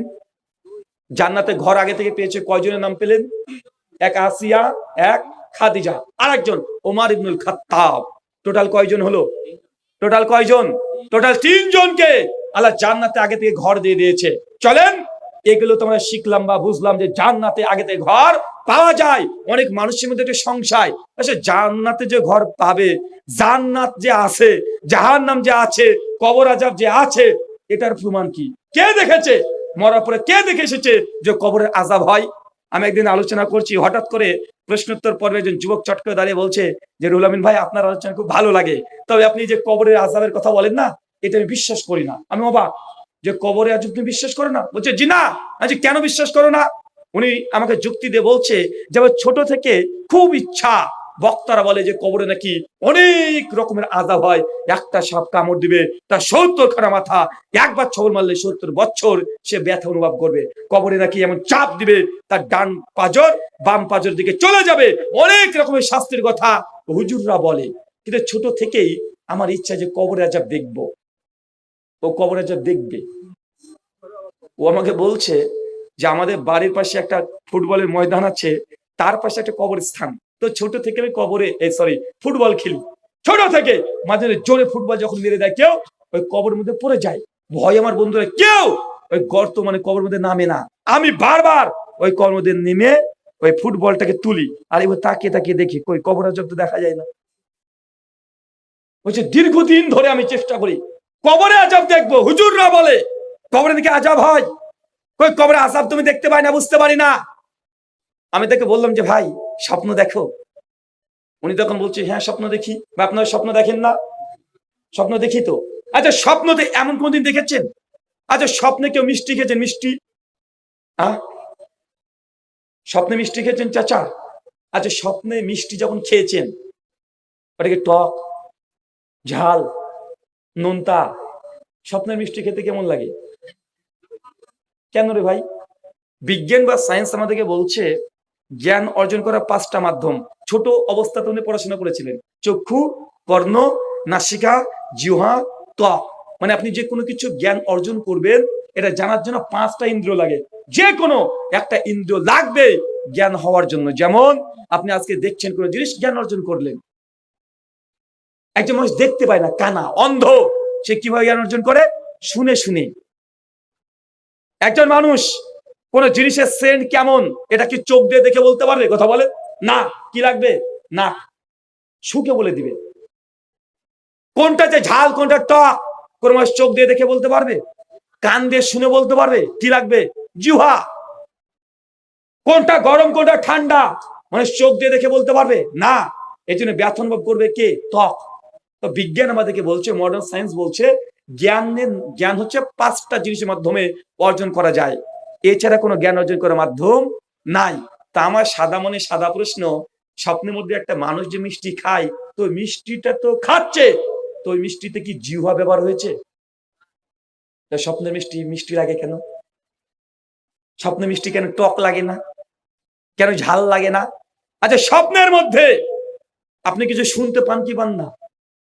ধরেন আপনি স্বপ্নের মধ্যে একটা গাড়ি নিয়ে যাচ্ছেন, যখন গাড়ি নিজ স্পিডে চালাচ্ছেন, হঠাৎ করে গাড়িটা অ্যাক্সিডেন্ট করেছে, পড়ে গেছেন, পা কেটে গেছে, রক্ত বের হচ্ছে, প্রচন্ড ব্যথা, চিৎকার মারছেন বাঁচাও বাঁচাও করে। এমন ঘটে কি ঘটনা? কথা বলেন। স্বপ্নের মধ্যে যদি রক্ত বের হয়, পা কেটে যায়, মাথা ফেটে যায়, ভাই তখন আপনি কষ্ট পান কি পান না? ব্যথা অনুভব করছেন কি করছেন না? বিশেষ করে মেয়েরা যখন প্রেগনেন্ট থাকে, পেটে যখন বাচ্চা চলে আসে, মেয়েরা প্রায় একটা কমন স্বপ্ন দেখবে, তাদের ব্রেন থেকে স্বপ্নটা চলে আসে অটোমেটিক। সেটা দেখবে তার সন্তান ছাদ থেকে পড়ে যাচ্ছে বা পুকুরের মধ্যে ডুবে মরে যাচ্ছে, এদের স্বপ্ন তারা বেশি দেখে। আপনি দেখছেন আপনার সন্তান ছাদ থেকে পড়ে গেছে বা পুকুরে হাবুডুবু খাচ্ছে, স্বপ্ন দেখছেন, কিন্তু ব্যথা অনুভব করতে পারছেন কি পারছেন না? কথা বলেন, কষ্ট অনুভব করতে পারেন কি পারেন না? মানে স্বপ্ন এমন এক জগৎ, ওখানে চোখ ছাড়া দেখা যায়। আচ্ছা, মানুষ দেখে কিভাবে? চোখ বন্ধ করলে কি দেখা যায়? না, দেখতে চোখ খুলতে হয়। কে যখন স্বপ্ন দেখছেন, চোখ খোলা অবস্থায় না বন্ধ অবস্থায়? চাচা, চোখ খোলা অবস্থায় না বন্ধ অবস্থায়? আরে ব্যথা অনুভব করার জন্য ত্বক প্রয়োজন। স্বপ্নের মধ্যে অ্যাক্সিডেন্ট করেছেন, আপনার পা কেটে গেছে, স্বপ্নে দেখেছেন, বাস্তবে তো কিছু কাটেনি, তারপরে ব্যথা পান কি পান না? তারপরে ব্যথা পাচ্ছেন। কান ছাড়া স্বপ্নের মধ্যে শোনা যায়, জিওয়া ছাড়া স্বাদ নেওয়া যায়, নাক ছাড়া শোকা যায়, গন্ধ নেওয়া যায়। তার বোঝা গেল স্বপ্ন এমন এক জগৎ, যে জগৎটা চোখ ছাড়া দেখা সম্ভব। সম্ভব কি সম্ভব নয়? দেখছে আপনি খুব ক্লান্ত অবস্থায় বাড়িতে এসেছেন, বিছানায় শুয়ে আছেন, ঘুম চলে এসেছে, আর আপনার স্ত্রী আপনার পাশে বসেই টিভিতে বিভিন্ন রকমের সিরিয়াল দেখছে। একদিন স্টার জলসা নিয়ে বসেছে সন্ধ্যার পরে, আপনি ক্লান্ত ছেলে বিছানায় শুয়ে আছেন, আপনার স্ত্রী একদম সিরিয়াল দেখছে। আপনি স্বপ্ন দেখতে শুরু করেছেন দিয়ে যে আপনাকে কে যেন সে মারছে, তাড়ছে, সাপে কামড়াচ্ছে, বিভিন্ন রকমের ভয়ঙ্কর স্বপ্ন দেখছেন। যখন আপনি স্বপ্ন দেখেন, আপনি কষ্ট পান, স্বপ্ন পান না ভাইজান? বাঁচাও করে চিৎকার মারছেন, দৌড়ছেন, কিন্তু আপনি দৌড়ে কভার করতে পারছেন না, চিৎকার মারছেন, কেউ শুনতে পাচ্ছে না। এমন স্বপ্ন দেখেন কি দেখেন না? দেখছেন। স্বপ্নের মধ্যে আযাব, ভয়, চিৎকার মারছেন, কিন্তু আপনার স্ত্রী যদি আপনার পাশে বসে আপনার শরীরের দিকে তাকায় এইভাবে, ও বুঝতে পারবে যে আপনার এরকম গাড়িতে অ্যাক্সিডেন্ট করেছেন, আপনি ব্যথা পাচ্ছেন, বুঝতে পারবে। কথা বলে কেন? স্বপ্ন এই জগৎটা একটা আলাদা, ওর মধ্যে ব্যথাও পাওয়া যায়, কষ্টও পাওয়া যায়, সুখও পাওয়া যায়। স্বপ্নের মধ্যে দেখছেন যে গার্লফ্রেন্ড আপনাকে এসে একটা গোলাপ ফুল 14 ফেব্রুয়ারিতে দিয়ে দিয়েছে, কি খুশি আপনি, তাই না? অনেক খুশি, ঘুম ভেঙে গেছে, তারপরে খুশি। মানে স্বপ্নের মধ্যে ভালো অনুভব করতে পারেন, খারাপ অনুভব করতে পারেন, পারেন কি পারেন না? কথা বলেন, পারেন। কিন্তু আপনার শরীরকে যদি বড় সেন্সার ক্যামেরা আপনার শরীরে বসে দেওয়া হয়, তারপরেও আপনি যে স্বপ্নটা দেখছেন, এই স্বপ্নটাকে ধারণ করে, সেভ করে ওটাকে রাখা সম্ভব হবে? পারবে কেউ? পৃথিবীর কেউ পারবে না। এমন কেউ যদি বলে যে তুমি যে স্বপ্ন দেখেছো, আমি স্বপ্নই মানি না, যদি স্বপ্নকে প্রমাণ করতে হয় তো একটা ভিডিও ক্যাসেট করে বের করে দাও, মেমোরি কার্ড করে বের করে দাও। কারণ বাবার ক্ষমতা আছে? নাই। তার মানে বোঝা গেল সিমিলার কবরের আযাব, যার পরে আযাব হচ্ছে, মনে হচ্ছে হাড় পরে আছে, কিন্তু ওর পরে আযাব হচ্ছে, ওই বুঝতে পারবে। আপনি যতই চোখ দিয়ে তাকিয়ে দেখেন না কেন, আপনি তার আযাব বুঝতে পারবেন না। যেমন স্বপ্নের মধ্যে আপনি স্বপ্ন দেখছেন, দৌড়াচ্ছেন, কষ্ট পাচ্ছেন, বাইরেকার মানুষ এটা বুঝতে পারে না, কবরের আযাব অনেকটা ওরকমই। একজন বলছে যে রুহুল আমিন ভাই, এই আল্লাহ যে কতদিন আগে পৃথিবী সৃষ্টি করেছে, মিলিয়ন বিলিয়ন ট্রিলিয়ন বছর আগে, সে আদম আলাইহিস সালামের সময় থেকে কত মানুষ দুনিয়াতে মরে গেছে, কত মানুষ মরে গেছে। এখনই পৃথিবীতে 800 কোটি মানুষ, 800 কোটি মানুষ। হাদিসে হুজুররা বলে যে কিয়ামতের মাঠে আল্লাহ বিচার করবেন, মাত্র 2 থেকে 3 ঘন্টা সময় নেবে। মানে আসর থেকে মাগরিবের ওয়াক্ত, এই ওয়াক্তের মধ্যে আল্লাহ সমস্ত মানুষের বিচার কমপ্লিট করে ফেলবে। তো ও আমাকে হাস্যকর একটা কথা বলছে যে ভাই, দেখা যাচ্ছে এমন কোন মানুষ, সে গুনাহ করেছে কিন্তু ভুল করে, ওকে আল্লাহ জান্নাতে যদি দিয়ে দেয়। ভাই এরকম বদ মানুষ আছে না? অনেকের মনে যে দেখা যাচ্ছে আল্লাহ কিভাবে হিসাব রাখবে, এত আমি কত গুনাহ করেছি, কত পাপ করেছি, বুঝবে কিভাবে? হাজার হাজার কোটি কোটি মানুষ থাকবে, আমি যদি জাহান্নামের লাইনে থাকি, দৌড়ে এসে জান্নাতীদের দলে ঢুকে যাব।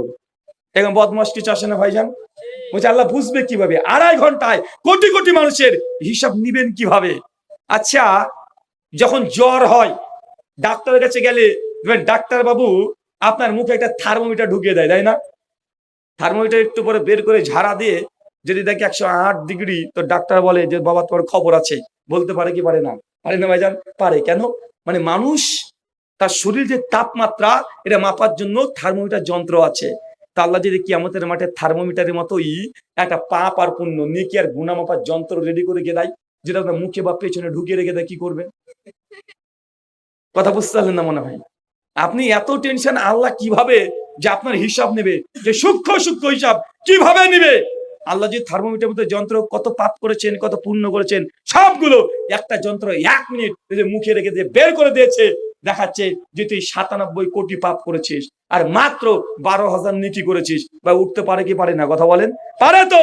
আল্লাহ এর চেয়ে অনেক বড় কিছু করতে পারে। জাস্ট আমি আপনার জ্ঞান দিয়ে বুঝালাম যে আল্লাহ পারেন কি পারেন না। পারেন না ভাইজান? মনে রাখবেন, মানুষ যে গুনাহ করে, পাপ করে, এই 3.5 হাত শরীরের বাইরে আপনি করতে পারবেন না। চোখ দিয়ে খারাপ জিনিস দেখছেন, পর্নোগ্রাফি দেখছেন, কানে হেডফোন লাগিয়ে একদম চাদরের নিচে আপনি দেখছেন, প্রমাণ নেই, কেউ দেখতে পাচ্ছে না, কিন্তু চোখ এটা সাক্ষী থাকছে কি থাকছে না? হাত দিয়ে হারাম কোন জিনিসকে ধরেছেন, এই হাত এটা থেকে গেল কি গেল না? অন্তর দিয়ে কাউকে নিয়ে খারাপ পরিকল্পনা করেছেন, এই ডাটাগুলো থাকছে কি থাকছে না? আপনাকে আধুনিক যুগ দিয়ে বুঝিয়ে দিই। আচ্ছা, হোয়াটসঅ্যাপে একজনকে মেসেজ করেছেন, মেসেজ করার পরে ভাবছেন যে কেউ যদি দেখে ফেলে আপনার মান সম্মান চলে যাবে, সঙ্গে সঙ্গে হোয়াটসঅ্যাপের মেসেজটাকে ডিলিট করে দিলেন, একদম ডিলিট করি তো আমরা, তাই না ভাইজান? আর ভাবছি যে ডিলিট করে দিলাম মানে আর কেউ দেখতে পাবে না, আসলে কি কেউ দেখতে পাবে না? হ্যাঁ, আপনি যে ডিলিট করলেন ফেসবুক বা মেসেঞ্জার থেকে কোন একটা ডাটা ডিলিট করে দিলেন, তার মানে কি ডিলিট হয়ে গেল? হোয়াটসঅ্যাপ কোম্পানি মালিক, মেসেঞ্জার কোম্পানি মালিক যদি মনে করে যে আপনি কি ডিলিট করেছেন, ওটা তার রিকভার করতে পারবে না, নিয়ে আসতে পারবে না? পারবে। মানে একবার কিছু যদি আপনি লিখে ফেলেন, যতই ডিলিট করেন না কেন ওটা ডিলিট হয় না, ডাটা তাদের কাছে থাকে, জাস্ট আপনার সেট থেকে, আপনার সফটওয়্যার থেকে ওটাকে দেখাচ্ছে না, কিন্তু তাদের কাছে যে সফটওয়্যার লিঙ্ক গুলো আছে সবগুলোকে চাইলে সেকেন্ডের মধ্যে আবার নিয়ে আসতে পারবে কি পারবে না? দুনিয়া তো একই জিনিস, কোনো পাপ যদি করেন আপনার শরীরের মধ্যে প্রত্যেকটা ডাটাবেস একদম হয়ে থেকে যায়, প্রত্যেকটা ডাটা কেউ না দেখলেও এই শরীরের মধ্যে ওই ডাটাগুলো আপনার শরীরের মধ্যে থেকেই যায়। কিয়ামতের মাঠে আল্লাহ সুবহানাহু ওয়া তাআলা যখন বিচার করবেন, চোখ দিয়ে কতগুলো গুনাহ করেছেন, হাত দিয়ে কতগুলো করেছেন, পা দিয়ে কতগুলো করেছেন, অন্তর দিয়ে কতগুলো করেছেন, যতই কেউ না জানুক আপনার হৃদয় থেকে এই ডাটাগুলো মোছা সম্ভব নয়। আল্লাহ সেই দিন বিচার করে ছেড়ে দিবে, এটা নিয়ে আপনাকে চিন্তা করতে হবে না। তাই মৃত্যুর পর যে জীবন আছে ভাই, এটা কি সংশয়ের কোনো জায়গা নেই। আপনি যতই মনে করেন সংশয় কে দেখে এসেছে, এগুলো যৌক্তিক ভাবে সায়েন্টিফিক ভাবে প্রমাণ করা সম্ভব, আমি সেদিকে যাচ্ছি না। কারণ এখন যে সায়েন্টিফিক ভাবে ব্যাখ্যা করতে যায় যে মৃত্যুর পর পরকাল যা আছে, অনেকে আপনার সায়েন্টিফিক এই ভাষাগুলো বুঝতে পারবেন না, কিন্তু আপনি বিশ্বাস করেন মৃত্যুর পর জীবন অবধারিত, এটা থাকবেই, আপনি যতই দাবি করেন না কেন নাই। সুনান আবু দাউদ হাদিস নাম্বার 4740, আল্লাহ নবী বলছেন যে আল্লাহ যখন জান্নাতকে সৃষ্টি করলেন, কি সৃষ্টি করলেন বলেন তো? জান্নাতকে সৃষ্টি করলেন, সৃষ্টি করার পরেই ফেরেশতা জিবরিলকে ডাকছেন, জিবরিল যাও, আমি জান্নাতকে তৈরি করেছি, জান্নাতকে একবার দেখে এসো। ফেরেশতা জিবরিল সঙ্গে সঙ্গে আল্লাহ জান্নাত দেখতে গিয়েছে, জান্নাতে প্রবেশ যখন করেছে, দেখছে জান্নাতে এত সুন্দর করে আল্লাহ সাজিয়েছে, এত সজ্জিত করে সাজিয়ে দিয়েছে, দৃষ্টিনন্দন জান্নাত, যেই দিকে তাকায় সেই দিকে নতুন, মন চায় না জান্নাত থেকে চলে আসতে।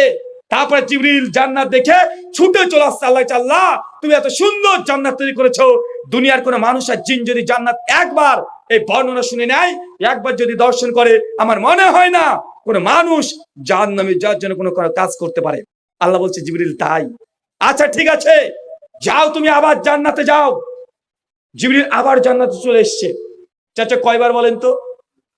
দ্বিতীয়বারের মতো এসে দেখছে গোটা জান্নাতকে আল্লাহ সুবহানাহু ওয়া তাআলা ঘিরে দিয়েছেন, জান্নাতের চতুর্পাশ ঘেরা। আজকে এই মাহফিলে প্যান্ডেলটা ঘেরা আছে না, এইভাবে পুরো জান্নাতকে আল্লাহ ঘিরে দিয়েছেন। জান্নাতকে কি দিয়ে ঘিরেছেন? জান্নাতের চতুর্দিক ঘেরা, জান্নাতকে আল্লাহ সুবহানাহু ওয়া তাআলা ঘিরে দিয়েছেন আল মাকারে, দুঃখ, কষ্ট, বেদনা, নিয়ম, নীতি, এগুলোতে জান্নাত ঘেরা। চাচা বলেন তো জান্নাত কি দিয়ে ঘেরা?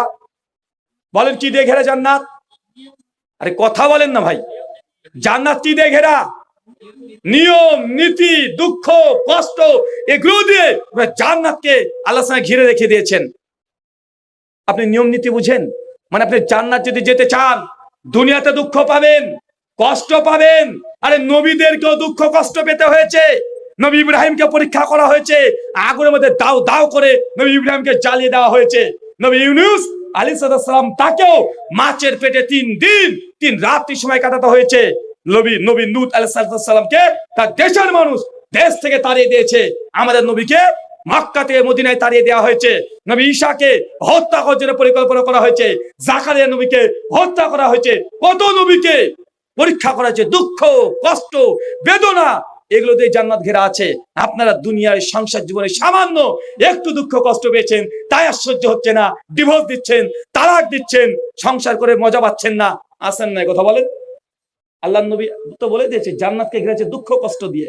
মানে একটা দুঃখ, তারপরে কষ্ট, তারপরে নিয়ম নীতি, এইভাবে গোটা জান্নাতকে ঘিরে দেওয়া হয়েছে। আচ্ছা, নিয়ম নীতি বুঝতে পারছেন? নিয়ম নীতি কাকে বলে? আমরা কোন ধর্মের মানুষ? আমরা কি মুসলিম? আচ্ছা, মুসলিমে বাংলা মানে কি? মুসলিমে বাংলা মানে কি? মুসলিম তো আরবি শব্দ, মুসলিম মানে কি? দেখেন আপনার অবস্থা দেখেন, বয়স 60 হয়ে গেছে, বলছে মুসলিম। এটাকে বাংলাতে কি বলে আমরা এটাও জানি না। মুসলিম মানে শান্তি প্রদানকারী।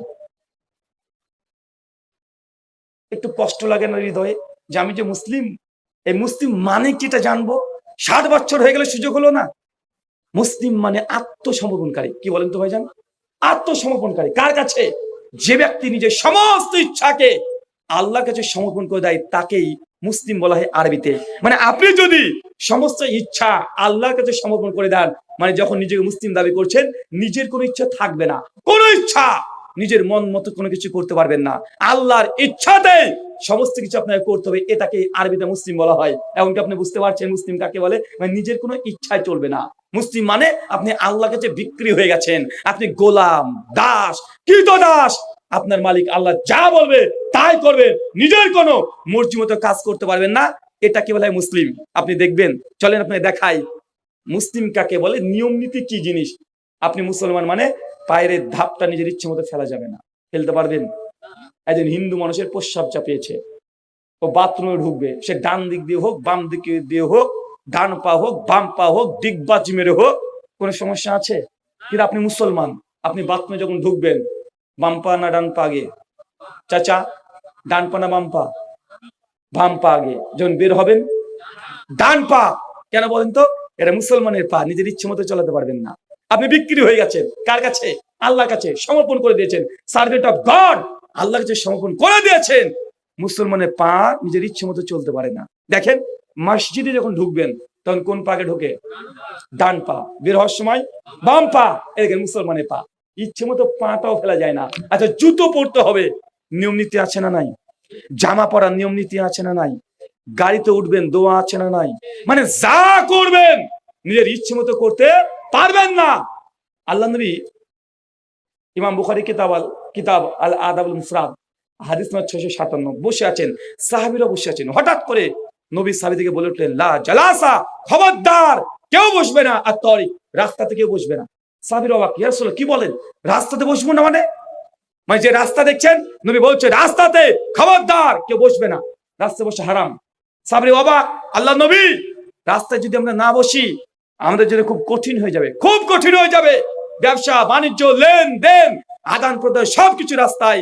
আল্লাহ নবী, রাস্তা আমাদের বসায় লাগে। আল্লাহ নবী তখন বলছেন, রাস্তায় যদি বসতেই হয় রাস্তার হক আদায় করো। বলেন তো কি আদায় করো? রাস্তার হক আদায় করো। সাহাবীরা অবাক, রাস্তার আবার হক? রাস্তা তো ইট ঢেল পাথর দিয়ে তৈরি, রাস্তার আবার হক কি? এর আবার কি অধিকার? রাস্তাকে কিভাবে সম্মান করতে হয়? আমরা আলোচনা শুনেছি অনেক, স্বামীর প্রতি স্ত্রীর হক, স্ত্রীর প্রতি স্বামীর হক, বাবার প্রতি সন্তানের হক, ছেলের প্রতি মায়ের হক, আপনার প্রতি প্রতিবেশীর হক। রাস্তা তো জড়পথ, তার আবার হক কিসের? তাকে কি সম্মান করতে হয়? আল্লাহ নবী রাস্তার কমপক্ষে 20খানা হকের কথা বলেছে, বিভিন্ন হাদিসে পাওয়া যায়। তার মধ্যে একটা আল্লাহ বলছে, রাস্তাতে বসবে না, বসতে যদি চাও রাস্তার অধিকার রক্ষা করো। রাস্তার অধিকার, রাস্তাতে যদি কোনো ক্ষতিকর পদার্থ পড়ে থাকে ওটা পরিষ্কার পরিচ্ছন্ন করে রাখো। রাস্তায় করে যদি উঁচু নিচু কিছু থাকে রাখা যাবে না, সমতল করে দিতে হবে, এটা রাস্তার হক। কথা কি বুঝতে পারলেন? চাচা বলেন তো জান্নাত কি দিয়ে ঘেরা? নিয়ম নীতি দিয়ে। দেখেন নিয়ম নীতি দেখেন, মুসলমান ইচ্ছে মতো রাস্তাতে চলাচল করতে পারবেন না। মন বলছে রাস্তায় বসবেন, বসতে পারবেন না। রাস্তার হক রক্ষা করতে হবে, রাস্তাকে সমতল পরিষ্কার পরিচ্ছন্ন রাখতে হবে। এলাকার রাস্তা যে আপনাদের উঁচু নিচু আছে, আপনি কবে মমতা দিদি আপনার রাস্তাকে মানে ঠিক করে দিবে এই অপেক্ষা মুসলমান থাকবে না। কি করবে? এলাকার যুবক তরুণ যারা আছে প্রত্যেক বাড়ি থেকে 100-500 টাকা চাঁদা তুলে রাস্তাকে সমতল করতে হবে, এটা রাস্তার হক। যারা তাই না করেন রাস্তাতে চলাচল আপনার জন্য জায়েজ নয়। আচ্ছা, ইন্ডিয়াতে রোড ট্যাক্স লাগে কি লাগে না? লাগে না ভাইজান? ইসলামে রোড ট্যাক্স আছে, এগুলো হচ্ছে রোড ট্যাক্স। আধুনিক বিজ্ঞানীরা তারা বলছে রোডের ট্যাক্স দিতে হয়। আল্লাহ নবী 1400 বছর আগে, মরুভূমি, কোনো রাস্তাই নাই, ইট ঢেল পাথর তো দূরের কথা, বালি আর বালি। ওই সময়তে রাস্তার হকের কথা বলছে। আর আজকে দেখেন কলকাতাতে দেখেন ট্রাফিক আইন মেনে চলুন, ট্রাফিক আইন মেনে চলুন। 1400 বছর আগে আল্লাহ নবী ট্রাফিক আইন দিয়ে গেছে যে রাস্তাকে পরিষ্কার পরিচ্ছন্ন রাখতে হবে। আপনার রাস্তাতে আমি অনেকবার দেখা যায় আপনাদের মালদা শহরে বিশেষ করে রাস্তার মধ্যে গরুকে বেঁধে রেখে দেয়, আছে না নাই? ছাগল বেঁধে রেখে দিয়েছে, গরু সারা দিন ধরে ও পায়খানা করছে, প্রস্রাব করছে, দুর্গন্ধ। বাড়ির সামনে মেন রাস্তায় দুর্গন্ধ হয়ে গেছে, নিষিদ্ধ, যাবে না। রাস্তাকে পরিষ্কার পরিচ্ছন্ন রাখতে হবে। যদি রাখতে চান, বেঁধে রাখতে চান, গরু যখনই প্রস্রাব পায়খানা করবে দ্রুত যত তাড়াতাড়ি সম্ভব পরিষ্কার পরিচ্ছন্ন করতে হবে। এটা রাস্তার হক। যদি রক্ষা না করেন রাস্তাতে গরু বাঁধা জায়েজ নয়। আপনি মনে বুঝতে পারলেন না কথা? বুঝতে পারলেন কি আমার কথা? খুব কঠিন মনে হচ্ছে, কিন্তু এটা ইসলাম। আপনার হচ্ছে কঠিন মনে হতে পারে। শেখ সালেহ আল উসাইমিন রাহিমাহুল্লাহ বলছেন যে একটা জমি আপনার, কথাটা ভালো করে শুনুন, এটা আপনি বারবার করে থাকেন। একটা জমি আপনার, মানে ধরেন এই স্টেজটা ধরেন, এটা আপনার বাড়ি, আর ওই জায়গাটা দেখছেন ওটা আপনার নিজেরই জমি, কিন্তু এই জমিটা আপনার কাজে লাগে না। কি লাগে না বলেন তো? কাজে লাগে না, কিন্তু জমি আপনার, মালিক আপনার, টাকা দিয়ে আপনি কিনেছেন। কিন্তু ওই জমিটা গ্রামের মানুষ ব্যবহার করে। কারো মেয়ের বিয়ের প্যান্ডেল করছে, কেউ এখানে পাট জড়ো করছে, কেউ ধান রাখছে, বিভিন্ন কাজ করে না ভাইজান গ্রাম বাংলাতে? এগুলো করছে, কিন্তু আপনার মনটা একদম মানে ছ্যানমান করছে। আমার জমি কেন রাখবে পাট? আমার জমি কেন কোনো তার মেয়ের বিয়ের প্যান্ডেল করবে? ভেতরে রাগ, হিংসা কাজ করছে। এই জন্যই যদি জমিটাকে ঘিরেও দেন, আপনি রাস্তার হককে নষ্ট করেছেন। আপনার প্রয়োজন আপনার জমি ব্যবহার করতে পারেন, কিন্তু একজন মানুষ উপকৃত হচ্ছে, কিন্তু যে জমিটা আপনার, কিন্তু আপনার প্রয়োজন হয় না। শুধু হিংসা থেকে রাস্তাকে ঘিরে দিয়েছে। ভাই এমন দেখা যায় কি যায় না? কথা বলেন, দেখা যায় না?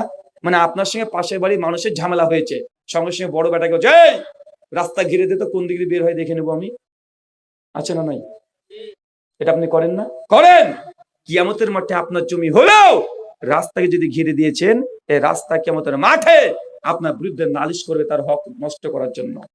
ইসলাম কত সুন্দর, আপনি ইসলাম থেকে বুঝতেই পারেননি কত সুন্দর ইসলাম। আল্লাহ নবী তারপরে বলছেন, সুনান আবু দাউদ 26 নম্বর হাদিস, 3টে জায়গায় পেশাব পায়খানা ফিরবে না। কয়টা জায়গায়? 3 জায়গায় পেশাব পায়খানা ফেরা, মানে পেশাব ফিরবেন, পায়খানা করবেন, তো নিজের ইচ্ছে মতো করতে পারবেন না। কেন বলেন তো? আপনি মুসলমান, মানে পেশাব পায়খানা নিজের ইচ্ছে মতো করা যায় না। পেশাব চাপিয়েছে, একজন হিন্দু পণ্ডিত যদি হয়, ও দাঁড়িয়ে একদম call call call call call করে মুতে দিবে, আচ্ছা না? কথা বলেন, ও দাঁড়িয়ে হোক, বসে হোক, শুয়ে হোক, ও করে দিবে। ওর কোনো বিধান আছে? কিন্তু মুসলমান, আপনি দাঁড়িয়ে প্রস্রাব করতে পারবেন স্বাভাবিক ভাবে? কথা বলেন না, বসতে হবে। প্রস্রাব করতে ঢুকেছেন, বাথরুম পায়খানাটা দেখছেন পশ্চিম দিকে মুখ করা আছে, কিবলার দিকে। ওই প্রস্রাব পায়খানা যদি কোটি টাকা দাম হয়, তারপরে ওই প্রস্রাবখানাতে প্রস্রাব করতে পারবেন? পায়খানা করতে পারবেন? আচ্ছা, প্রস্রাব পায়খানা করছেন, হঠাৎ করে মোবাইলে ফোন এসেছে, ফোনটা ধরেছেন পায়খানার মধ্যে বসে, পাশ থেকে আপনাকে ওই মোবাইলের মধ্যে সালাম দিয়েছে, উত্তর দিতে পারবেন? পারবেন না। প্রস্রাব পায়খানা ফিরছেন, হঠাৎ করে হাঁচি চলে এসেছে, হাঁচি আসলে কি বলতে হয়? আলহামদুলিল্লাহ বলতে হয়। এখন পায়খানার মধ্যে আছেন, আলহামদুলিল্লাহ বলতে পারবেন? পারবেন না। বাথরুম থেকে বের হওয়ার সময় নিজের ইচ্ছে মতো বের হতে পারবেন? পারবেন না। দোয়া পড়তে হবে, ডান পাগে দিতে হবে, কতগুলো নিয়ম নীতি দেখেছেন। মানে আপনি একটু হাগু করবেন নিজের ইচ্ছে মতো না। এটা হচ্ছে ইসলাম। আর নবী এই কথাই বলছে যে জান্নাত ঘেরেছে নিয়ম নীতি দিয়ে। জান্নাত কি দিয়ে ঘেরা আছে? নিয়ম নীতি দিয়ে। যেখানে যাবেন সেইখানে নিয়ম। কেন? আপনি আল্লাহর কাছে বিক্রি হয়ে গেছেন। মুসলমান মানে আত্মসমর্পণকারী, নিজের কোন ইচ্ছার 5 পয়সা মূল্য থাকবে না। যা আল্লাহ বলেছে, নবী বলেছে, তাদের কথা মতো চলতে হবে। এটা কি বলা হয়?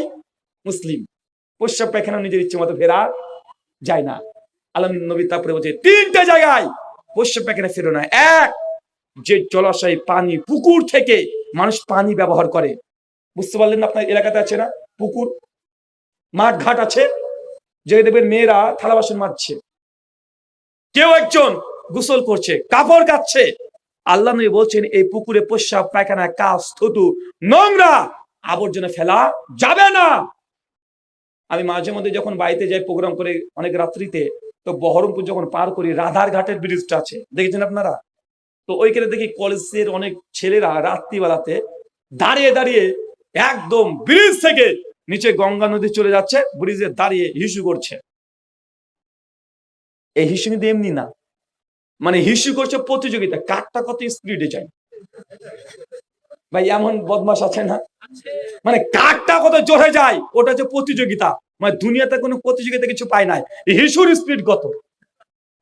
1400 বছর আগে আল্লাহ নবী বলে দিয়েছেন যে পানি মানুষ ব্যবহার করে, ব্যবহারযোগ্য পানির মধ্যে প্রস্রাব, পায়খানা, কাশ, থুতু এগুলো ফেলা যাবে না। কিন্তু আমাদের সমাজে আছে না নাই, কথা বলেন, আছে না নাই? আছে। আল্লাহ নবী বলছেন যে বৃক্ষের নিচে মানুষ আশ্রয় নাই। মানে আপনাকে এইভাবে বুঝতে হবে, মানে মাঠ ঘাটের মধ্যে দেখবেন একটা বাবলা গাছ আছে, একটা কৃষক সারাদিন কাজ করে, বিশ্রামের জন্য গাছের নিচে শুয়ে থাকে কিছুক্ষণ, বা নামাজ পড়ছে বা খাওয়া দাওয়া করছে, একটু বিশ্রাম নিচ্ছে। আল্লাহ নবী বলছে এই গাছের নিচে খবরদার কেউ প্রস্রাব পায়খানা ফিরবেন না। মানে প্রস্রাব পায়খানা ফিরতে হলে কতগুলো নিয়ম লাগে দেখেছেন? মানে বুঝতে পারছেন কি আমার কথা আপনি? জান্নাত কি দিয়ে ঘেরা বলেন তো? নিয়ম নীতি দিয়ে। মানে প্রস্রাব করবেন, পায়খানা করবেন, 20 থেকে 25টা নিয়ম নীতি মানতে হবে। রাস্তা দিয়ে চলবেন, কমপক্ষে 20খানা নিয়ম নীতি আপনাকে পালন করতে হবে। এটা হচ্ছে রাস্তার হক। আশ্চর্য, জান্নাত ঘেরাচ্ছে নিয়ম নীতি দিয়ে।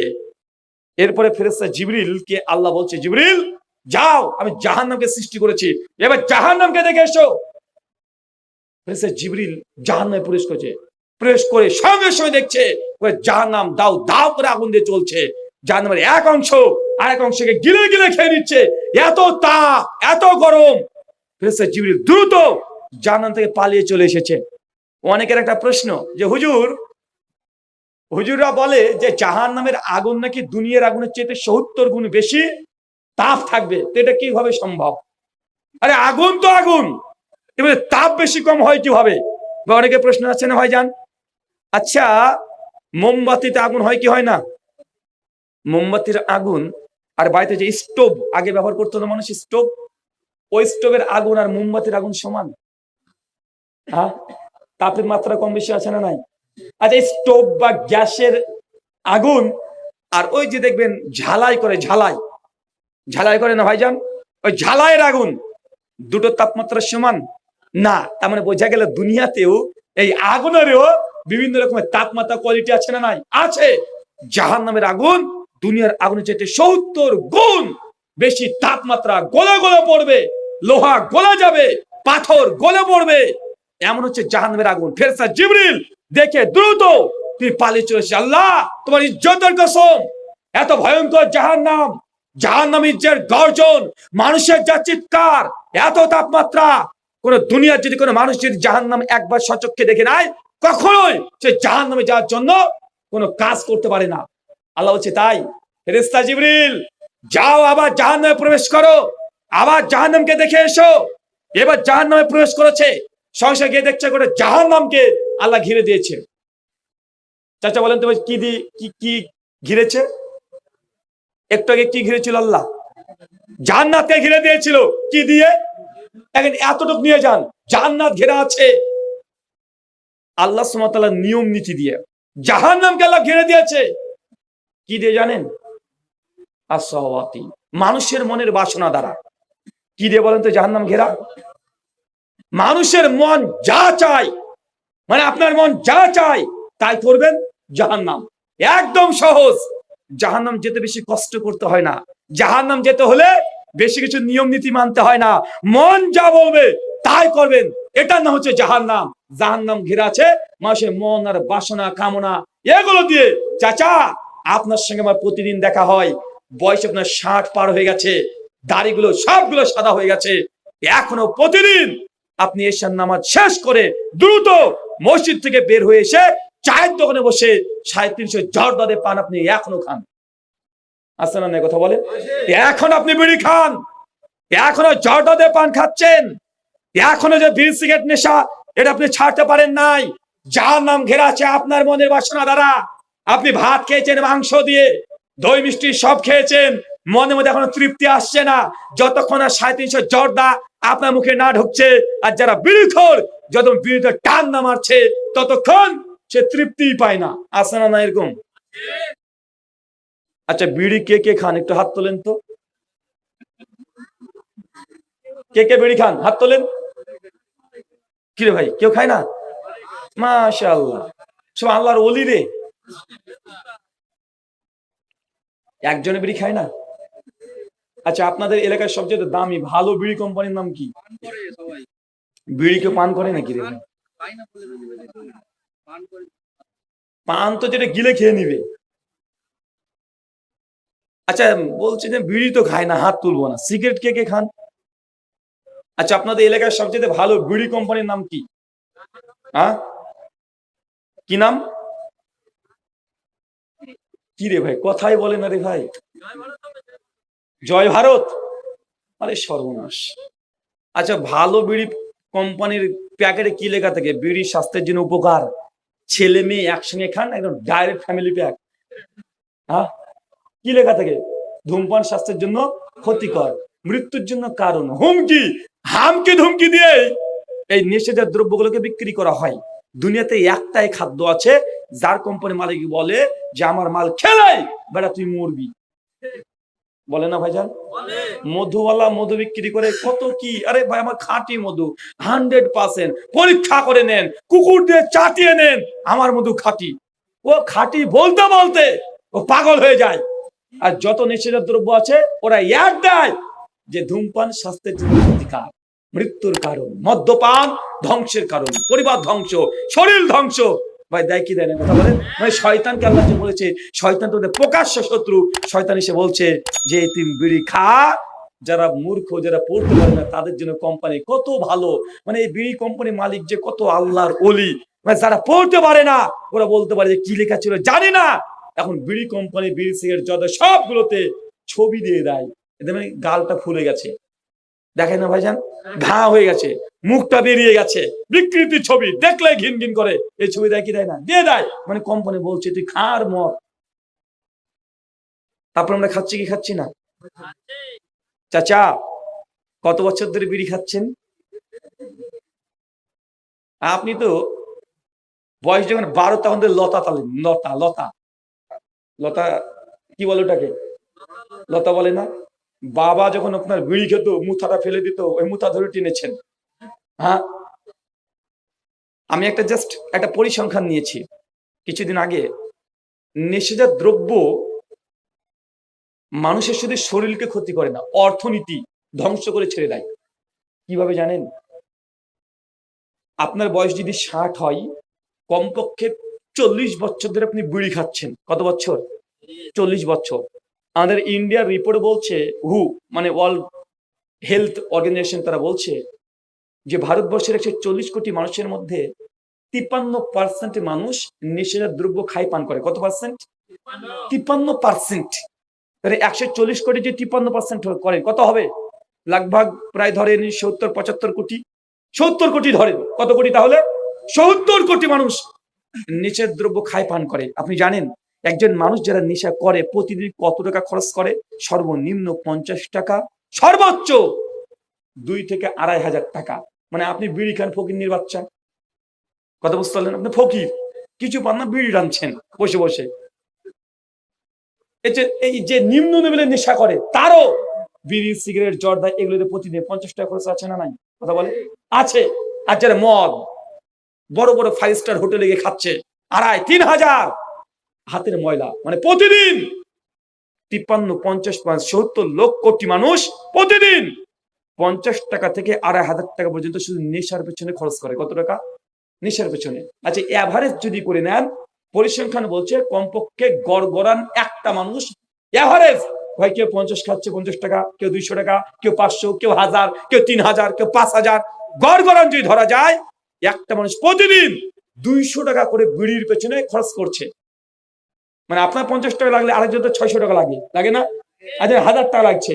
গড়গড়ান এই 50% মানুষ, মানে 70 কোটি মানুষ প্রতিদিন 200 টাকা করে নেশার পেছনে খরচ করে, ইনভেস্ট করে। কোথায়?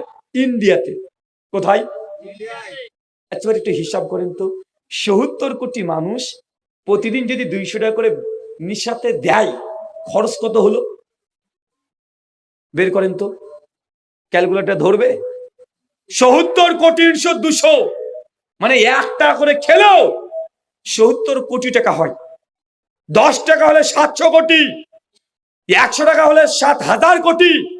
যদি 100 টাকায় ধরেন, প্রতিদিন ভারতে, ইন্ডিয়াতে 7,000 কোটি টাকা শুধু নেশার পেছনে মানুষ ফুরিয়ে ফেলছে।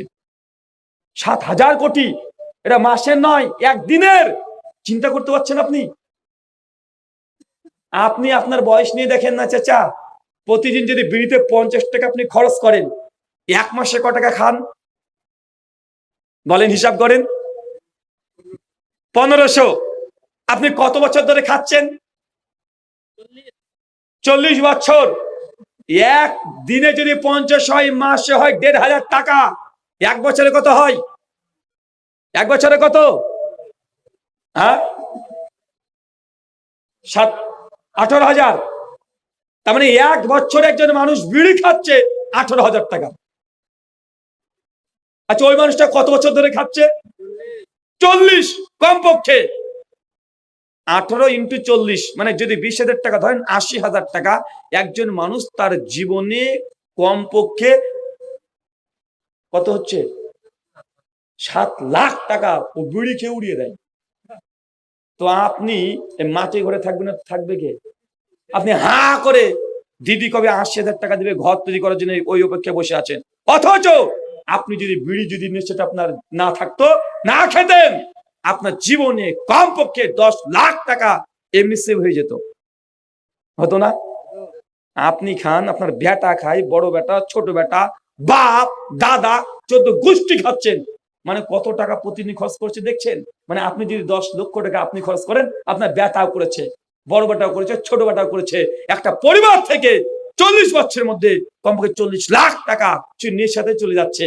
তো আপনি ফকির, রাস্তাতে ইট ঢেলে পাথর ভাঙবেন না তো কে ভাঙবে? আপনি টোটো চালাবেন না তো কে চালাবে? আপনি টাকাকে উড়িয়ে দিয়েছেন। দিচ্ছেন কি দিচ্ছেন না? দিচ্ছেন।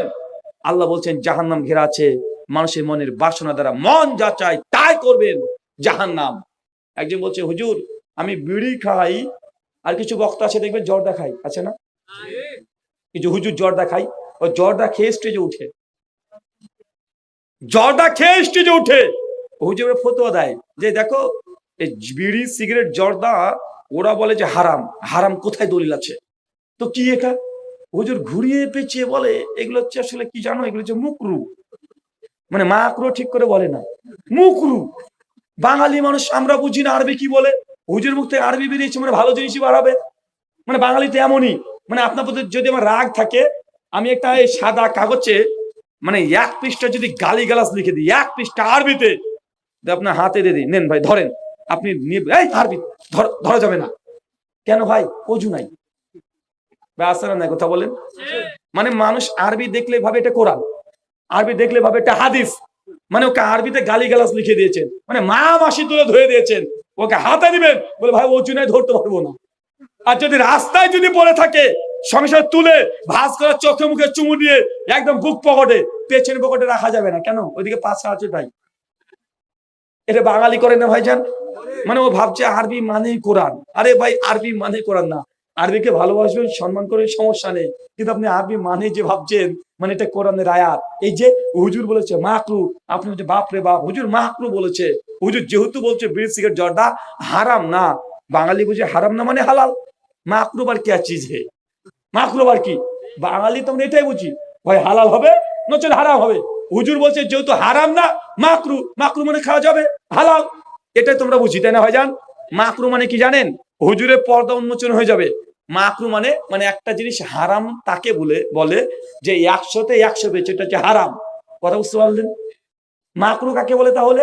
মাকরু বলে সে 100-তে 100 পায় না, 95 পেয়েছে। কত পেয়েছে? মানে আর 5 পেলে ও হারাম হয়ে যেত, আর 5 মার্কের প্রয়োজন, পায় নাই, এই জন্য হারাম বলা যাচ্ছে না। মাকরু, মাকরু বাংলা মানে জানেন? মাকরুর বাংলা মানে হচ্ছে, মাকরু মানে খারাপ, মাকরু মানে ক্ষতিকর, মাকরু মানে অপছন্দনীয়, মাকরু মানে নিন্দনীয়। মানে মাকরুর একটা বাংলা ভালো পেয়েছেন? মাকরুর একটা বাংলা ভালো পেয়েছেন? তো আপনার হুজুর যে জর্দাতে মুখের স্টেজে উঠছে, মানে জ্বর দেখায় হুজুর, মানে হুজুর আপনার কি খায়? খারাপ খায়। হুজুর কি খায়? হুজুর আপনার খারাপ খায়। ভাই আমাদের সমাজে আছে না নাই? আরে কিছু হুজুরকে তো দেখা যায় মসজিদে ধাপিতে বসে একদম ঘষছে, আছে না নাই? কথা বলেন। একদম খৈনি মুখে দিচ্ছে, ডোলে ডোলে এইভাবে একদম ডলছে। মানে খৈনি নেশাটা হচ্ছে আজব একটা নেশা। কিরকম জানেন? এই হাত দিয়ে কি কাজ করেন? বাথরুমে লাগে না ভাইজান? খুব লাগে এটা না? মানে এটা ছাড়া বাথরুম যেন পরিষ্কার হয় না। আর এই হাত খৈনি ঢালছে এই হাতে, এই হাতে, তারপরে একদম যা আছে ডোলে ডোলে হাতে, মানে যা আছে একদম ডোলে ডোলে একদম নিচ্ছে, নিয়ে একদম খৈনি ওই যে পাতাগুলো আছে এটা মিশাচ্ছে, আর দিবেতে তুমি এইভাবে ধরে এইখানে ঢুকিয়ে দিয়েছি। মানে কত নোংরা নেশা দেখেছেন। তারপরে বলছে হুজুর না না আমার নেশা হয় না, এমনি জর্দা দিয়ে পান খাই, বুড়ি খাই, এগুলো তো নেশা নাই। আবার অনেকে বলে রে হুজুর কি বলেন, আরে সকালবেলা যদি বিড়িতে একটা না মারি না পায়খানায় ক্লিয়ার হয় না। এমন ব্যক্তি আছে না ভাইজান? আশ্চর্য, মানে এমন সিস্টেম হয়ে গেছে, ও যদি এই নাপাক জিনিস না খায় তো নাপাক জিনিস আর বের হয় না। কত ভয়ঙ্কর পরিস্থিতি দেখেছেন। বলেন তো জাহান্নাম কি দিয়ে ঘেরা? বলেন চাচা, জাহান্নাম কি দিয়ে ঘেরা?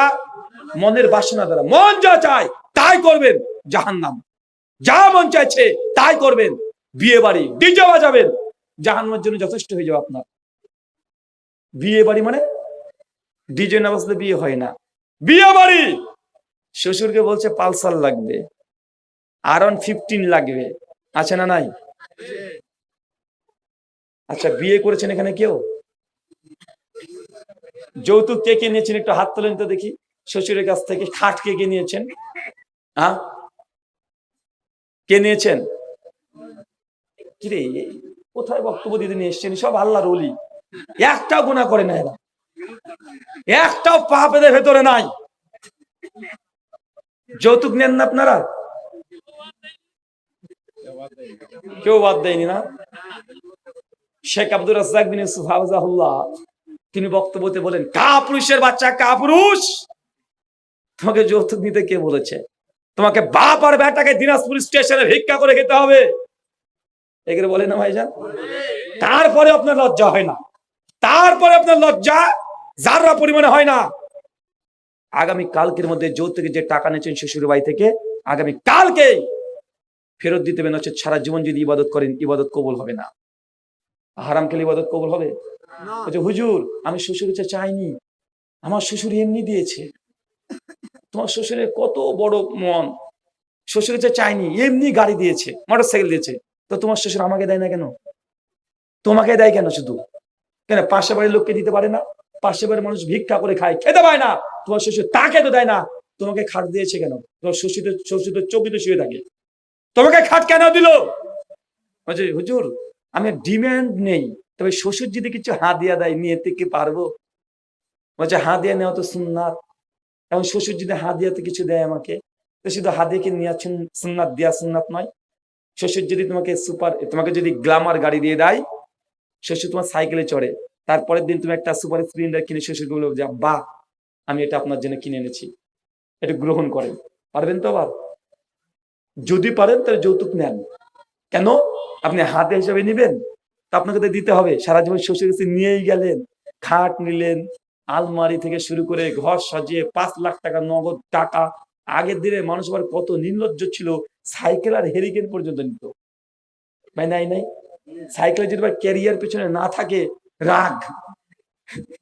আশ্চর্য, সাইকেল লেতে পেছনে ক্যারিয়ার নাই মানে রাগ। আরে লাইট দেয়নি মানে সাইকেলে। এখন ওই সাইকেল থেকে 4 চাকা চলে এসেছে, আসছে কি আসছে না? আসছে। জাহান্নাম যাওয়ার জন্য নিজের মন যা চায় তাই করবেন, জাহান্নাম যথেষ্ট।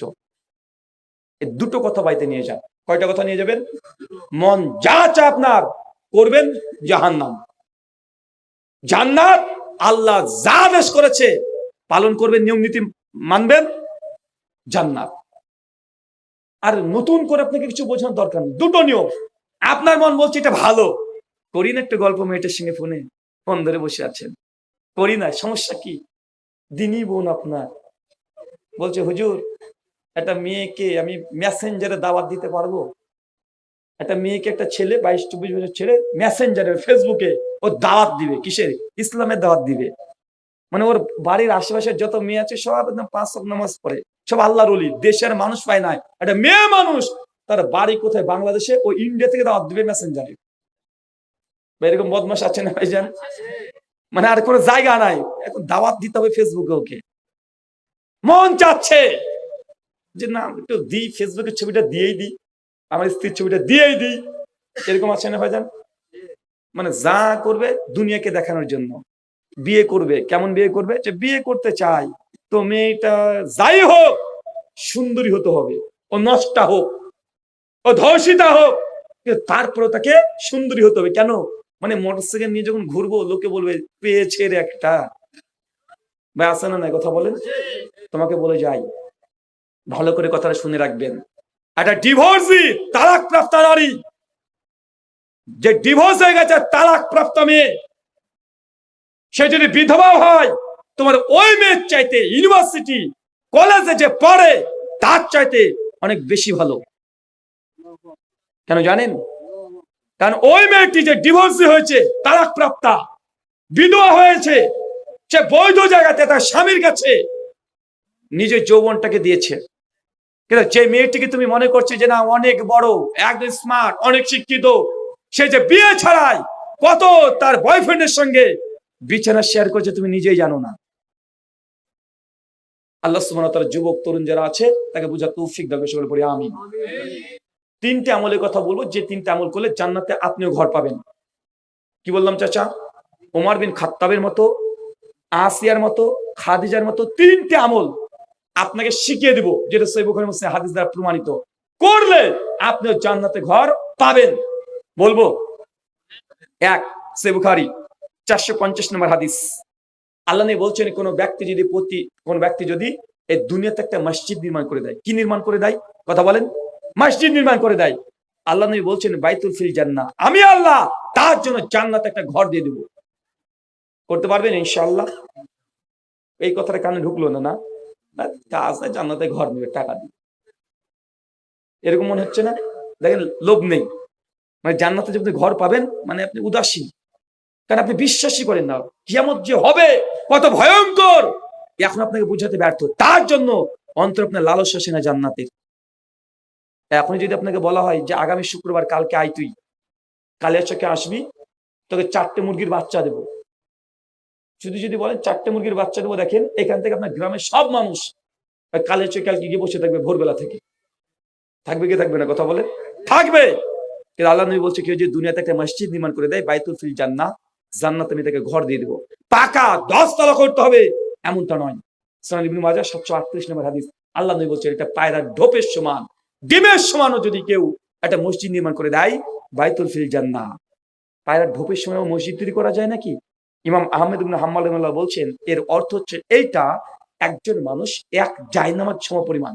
এক জায়নামাজ বুঝেন? মানে এক মুসাল্লা, মানে একজন মানুষের নামাজ পড়ার জায়গা ওই 2 ফিট বাই 4 ফিট একটা টাচ, এই সমপরিমাণ কেউ যদি মসজিদ তৈরি করে দেয় তার জন্য জান্নাত। কিভাবে করবেন? এই আমলটা আমি বাংলাদেশে খুব বেশি দেখেছি, এবং মালয়েশিয়াতে যখন গিয়েছিলাম তখন দেখছি প্রায় মসজিদে লেখা আছে এক মুসাল্লা 60,000 টাকা। আমি নিজেই বুঝতাম না এক মুসাল্লা 60,000 মানে। আমি মসজিদে কর্তৃপক্ষকে জিজ্ঞেস এটা কি এক মুসাল্লা 60,000? ওরা বলছে যেটা হচ্ছে সুনান ইবনে মাজাহ এই হাদিস, যে আল্লাহ নবী বলছে কেউ যদি পায়রার ঢোপের সমান জায়গায় যদি মসজিদ তৈরি করে দেয় আল্লাহ জান্নাত থেকে ঘর দেবে। তো আমরা এক মুসাল্লা বলতে একজন মানুষের নামাজ পড়ার যে জায়গা 2 ফিট বাই 4 ফিট, মানে আপনার জায়নামাজের সমান। আপনি যে কোনো ইঞ্জিনিয়ারের কাছে চলে যাবেন, ওকে যদি বলেন যে ভাই এই 2 ফিট বাই 4 ফিট এই যে স্কয়ার ফিট একটা মানে সিমেন্ট, বালি, ইট, রড, ইলেকট্রিক, জমি সব কত টাকা খরচ পড়বে বলে দিতে পারবে কি পারবে না? পারবে না? বলে দিবে যে আপনার জমি থেকে শুরু করে ইলেকট্রিক লাইট টাইট প্লাস্টার রং সব মিলে 60,000 বা 65,000 টাকা পড়বে। এখন যদি আপনি এই 60 বা 65,000 টাকা যদি বলে দেন যে এই টাকাটা, এই খরচটা অন্তত একটা মসজিদ নামাজ পড়ার জায়গা আমি গোটা পারবো না, ওরা মসজিদ পারবো না, কিন্তু একজন ব্যক্তির নামাজ পড়ার জায়গা করে দিতে পারবেন কি পারবেন না? কথা বলেন পারবেন। আল্লাহ নবী বলছে তার জন্য বাইতুল ফিল জান্নাত, তাকে জান্নাতে ঘর দেওয়া হবে। ইনশাআল্লাহ পারবেন তো এবার? হ্যাঁ, মানে বলতেও ভয় পাই। 2, সুনান তিরমিজি হাদিস নম্বর 415। আল্লাহ নবী বলছেন কোন বান্দা যদি প্রতিদিন 12 রাকাত সুন্নাত নামাজ, কত রাকাত? আরো জোরে বলেন। 12 রাকাত ফরজ নামাজ বাদ দিয়ে 12 রাকাত সুন্নাত নামাজ পড়ে। কিভাবে? জোহরের আগে 4, পরে 2, মাগরিবের পরে 2, এশার পরে 2, ফজরের আগে 2, টোটাল 12 রাকাত সালাত আদায় করে আল্লাহ নবী বলছেন বাইতুল ফিল জান্নাহ, আমি আল্লাহ তাকে জান্নাতে ঘর দিয়ে দেবো। এই আমলটা করা যাবে চাচা? চাচা বয়স অনেক হয়ে গেছে, অনেক হয়ে গেছে আপনার বয়স, বেশি ইবাদত করতেও পারেন না, অন্তত আজকে হাদিসটা জানার পরে এই সুন্নাত নামাজের সঙ্গে গাফিলতি করিয়েন না। এই সুন্নাত নামাজ 12 রাকাত যে কোনো মূল্যে আপনি আদায় করবেন, যতক্ষণ মুসাফির না হচ্ছেন, যে কোনো মূল্যে। আর সুন্নাত নামাজ বাড়িতে পড়ার চেষ্টা করবেন। কোথায়? কোথায়? বাড়িতে। সহিহ বুখারী 731 নম্বর হাদিস, আল্লাহর নবী প্রত্যেক সুন্নাত নামাজ তিনি বাড়িতে পড়তেন। কোথায় পড়তেন? বাড়িতে পড়তেন। সুন্নাত নামাজ মসজিদে পড়ার চেয়ে বাড়িতে পড়াটা উত্তম, নেকি বেশি। আপনি মসজিদে কেন পড়েন? আল্লাহ নবী সুন্নাত নামাজ কোথায় পড়তেন? বাড়িতে। আবু বকর রাদিয়াল্লাহু আনহু বাড়িতে একটা মসজিদ তৈরি করেছিলেন। আপনার বাড়িতে ডাইনিং টেবিল আছে, জামাইয়ের জন্য ঘর আছে, মেয়ের জন্য ঘর আছে, আল্লাহর জন্য ঘর কই? বাড়িতে আল্লাহর ঘর কই? আপনার স্ত্রী নামাজ পড়বে, মেয়ে নামাজ পড়বে, আপনি নফল ইবাদত করবেন কোন ঘরে? যে ঘরে স্ত্রীকে নিয়ে শুয়ে আছেন ওই ঘরে? ওটা তো আপনার ঘর। ইবাদতের ঘর কই আপনার বাড়িতে?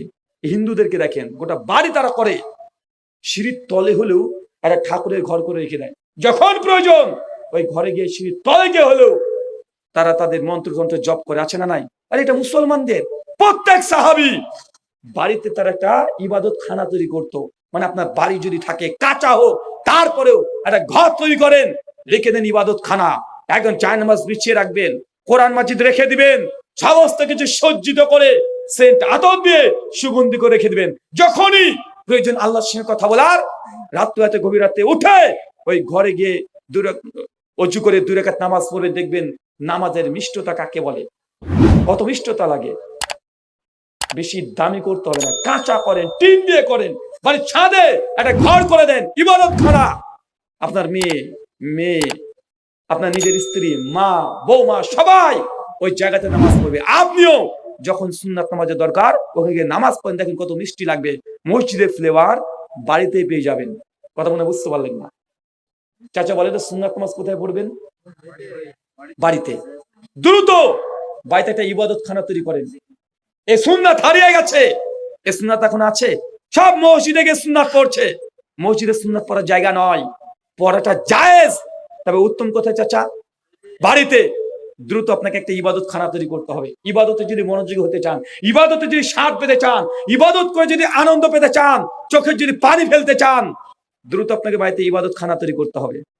একটা ঘর তৈরি করতে, ভাঙা হলেও করতে হবে, 2 ফুট হলে আপনাকে করতে হবে। না, এটা ইবাদতের জায়গা, জিকির করব, তসবিহ পড়ব, কোরআন পড়ব, এখানে তাহলিল করব, যা করব ওই জায়গাতে করব। কথা কি বুঝতে পারলেন আমার? 3 দারিমি হাদিস 438, আল্লাহ নবী বলছেন কোন ব্যক্তি যদি প্রতিদিন 10 বার সূরাতুল ইখলাস, কি বলেন তো চাচা? সূরা ইখলাস জানেন?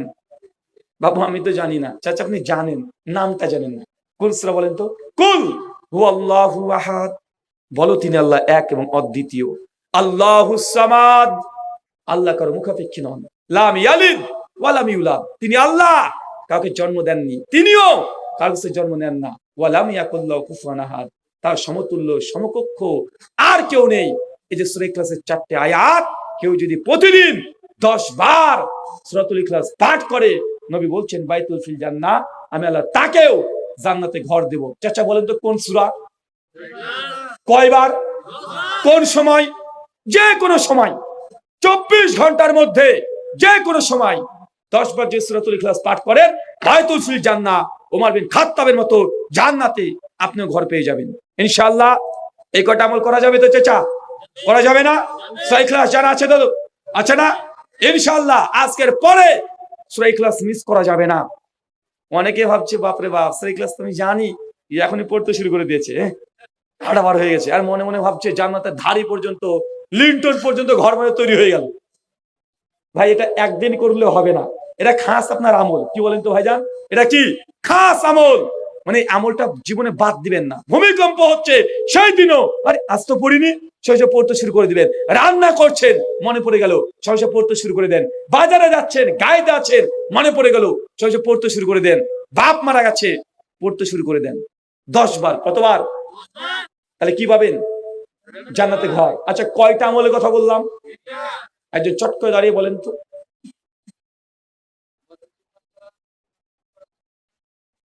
আর সূরাতুল ইখলাস। মাশাআল্লাহ। পেছন থেকে বলেন তো একজন। আরে ভাই বল রে ভাই, আমি খারাপ কিছু বলছি নাকি, গাল দিতে বলছি নাকি? আরে কতটুকু শিখলেন সেটা তো বলবেন। কয়টা আমলে কথা বললাম? তিনটে। এক, মসজিদ নির্মাণ করা। সম্ভব যদি না হয়, এক মুসাল্লার সমপরিমাণ জায়গা। বাপ মারা গেছে, 40 খানা করে বাপকে জান্নাতে পাঠানো যাবে না, বরং জাহান্নামে চলে যাবে। কি করতে হবে? ওই টাকা দিয়ে মসজিদে এক মুসাল্লার সমপরিমাণ জায়গা কিনে বাপের জন্য দিয়ে দিতে হবে। যতদিন মানুষ সালাত আদায় করবে, বাপ কবর থেকে সে নেকি পেতে থাকবে। কথা বুঝতে পারলেন? দুই, সুন্নাত নামাজ 12 রাকাত মিস করা যাবে না, ঝড় আসুক তারপরে মিস করা যাবে না। তিন, সূরা ইখলাস 10 বার, এটা মিস করা যাবে না। তিনটা আমল, এই তিনটা আমল করলে আপনিও আম্মা খাদিজার মতো, আসিয়ার মতো, ওমর বিন খাত্তাবের মতো আগে থেকেই জান্নাতে আল্লাহ সুবহানাহু ওয়া তাআলা আপনার জন্য ঘর রেডি রেখে দিবেন। মরবেন, কিয়ামত সংঘটিত, জান্নাতে ঘর পেয়ে যাবেন ইনশাআল্লাহ। আল্লাহ তুমি কবুল করে, সকলে বলি আমিন। আজকের এই যে আলোচনা সভা হচ্ছে, অর্থের জন্য বলেছে। আমি টাকা পয়সা কোনোদিন কালেকশন করি না। যদি আপনারা মনে করেন যে আপনাদের নেকির প্রয়োজন আছে, যদি মনে হয় যে না নেকির দরকার আছে, তাহলে অর্থ দিয়ে যাবেন নিজের দায়িত্বে। জোর করে আপনাকে নেকি কামাতে হবে বা জোর করে আপনাকে নেকি কামিয়ে দেব, এটা আমাদের সম্ভব নয়। যদি মনে হয় যে না জান্নাতে যার দরকার আছে, গুনাহ পাপ করেছি, একটু নেকির দরকার আছে, তাহলে এখানে দান সাদকা করে আল্লাহর কাছে দোয়া করুন যে আল্লাহ আজকে দান সাদকা করলাম, তুমি আমার এই দান সাদকাকে কবুল করো। আপনাদের যার যা সামর্থ্য আছে এসে দিয়ে যাবেন। যে প্রশ্নোত্তর আছে? আচ্ছা, খুব বেশি না, কে আছে ভাই? একজন পড়েন তো।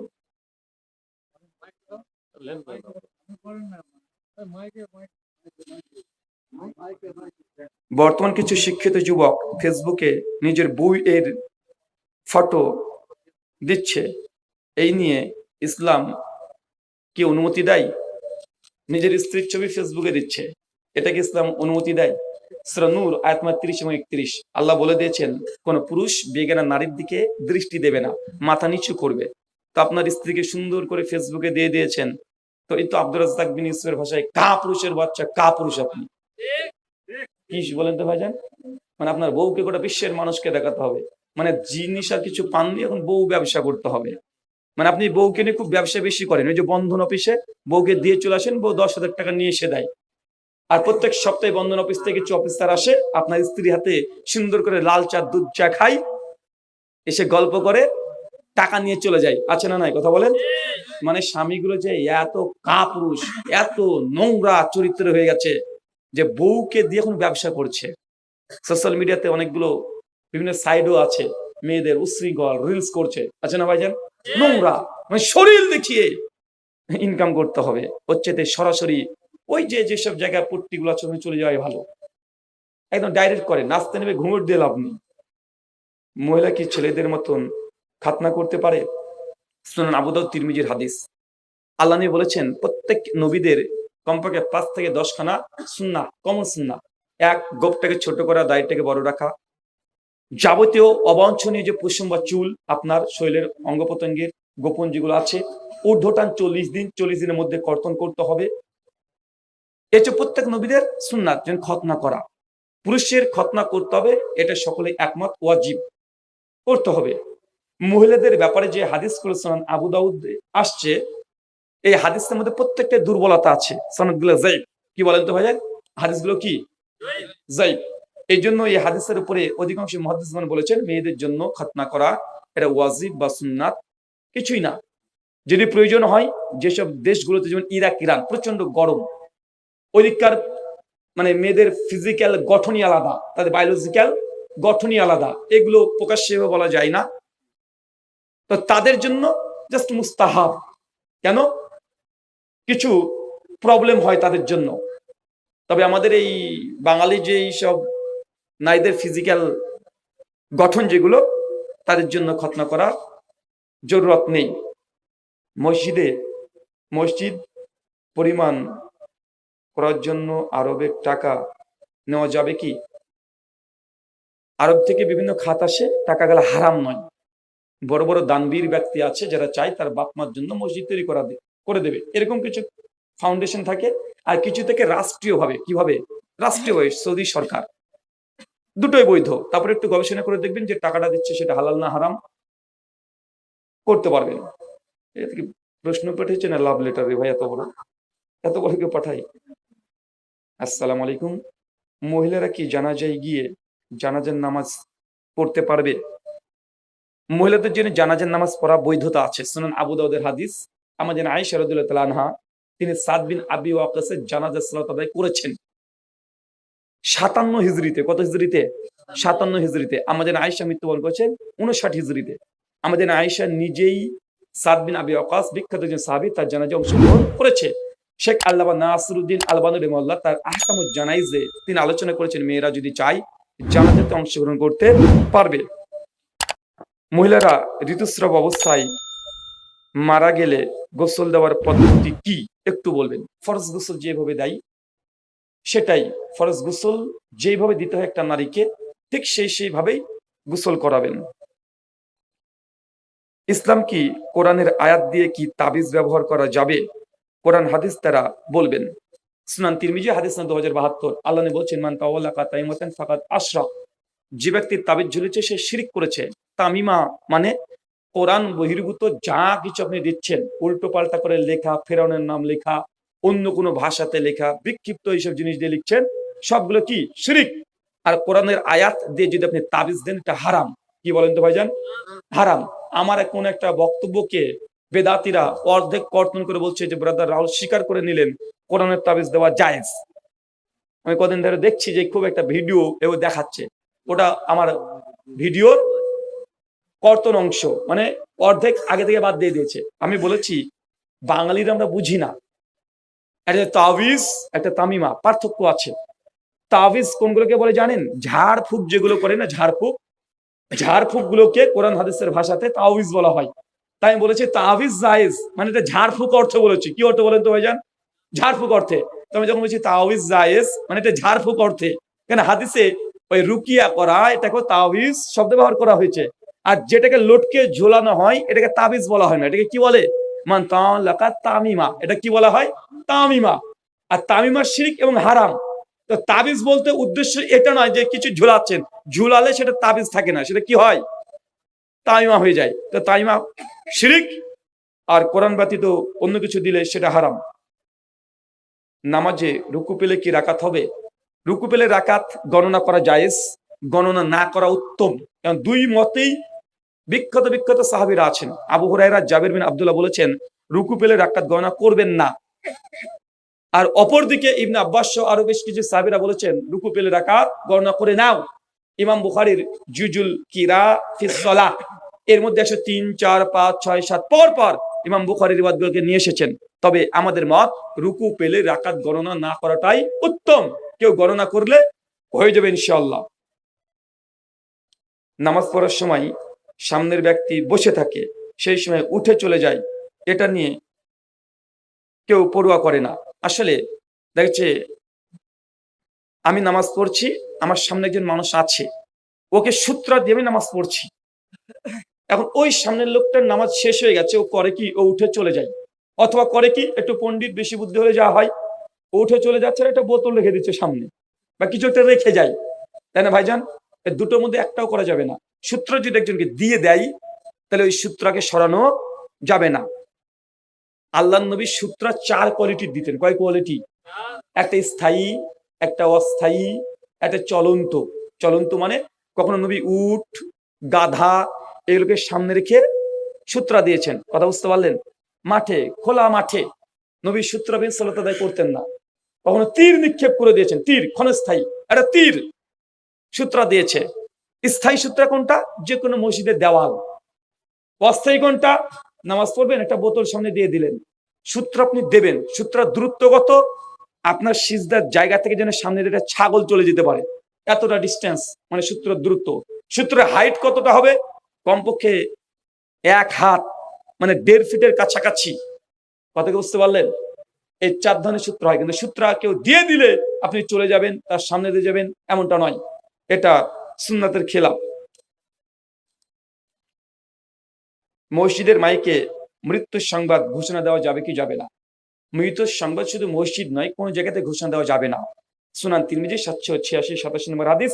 আল্লাহ নবী পরিষ্কারভাবে বলেছেন, নাই মৃত ব্যক্তির জন্য তোমরা ঘোষণা করো না, তবে খবর দাও। চাচা বুঝলেন না, ঘোষণা করো খবর দাও মানে ঘোষণা করা যাবে না। ইহুদিদের রীতি ছিল, তাদের মধ্যে কেউ মারা গেলে তারা ঘোষণা করত, প্রচার করত, একটা উটের পিঠে চড়ে দিত, ঢাক ঢোল পিঠে বলে বেড়াতো, ওই মারা গেছে, এই মারা গেছে, এখানে কবর হবে, দাফন হবে, এইভাবে। এটাকে আল্লাহ নবী নিষেধ, হারাম করেছে। এটা খবর দিতে বলেছেন। এখন খবর আর ঘোষণার মধ্যে পার্থক্য কি? খবর এটাকে বলে একজন ব্যক্তি আরেকজনকে বলবে, এটা খবর। ঘোষণা কাকে বলে? একজন ব্যক্তিকে দায়িত্ব দিয়ে দিলেন, ও এখন গিয়ে 1000 মানুষের সামনে প্রচার করছে, এটা ঘোষণা। কথা কি বুঝতে পারলেন? ঘোষণা হাদিসের জাহিলি রীতি বলা হয়েছে, তবে খবর দেওয়া জায়েজ।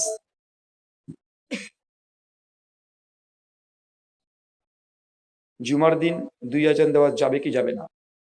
ইখতিলাফি মাসালা। জুমার দিন 1 আজান দেওয়া সুন্নাত, সুন্নাতে নবী, সুন্নাতে আবু বকর, সুন্নাতে ওমর, সুন্নাতে আলী, সুন্নাতে অর্ধ খিলাফত ওসমান। 4 খলিফা, 3 খলিফাই একটা আজান দিয়েছে। ওসমান বিন আফফান তিনিও একটা আজান দিয়েছেন দীর্ঘ 6 বছর। শেষে এসে তিনি 2টা আজান দিয়েছেন। তারপরে বোঝা গেল কি, 4 খলিফার মধ্যে কয় খলি 3.5 খলিফাই একটা আজান দিয়েছেন, নবী একটা দিয়েছেন। এখন কোনটা বেশি ভালো?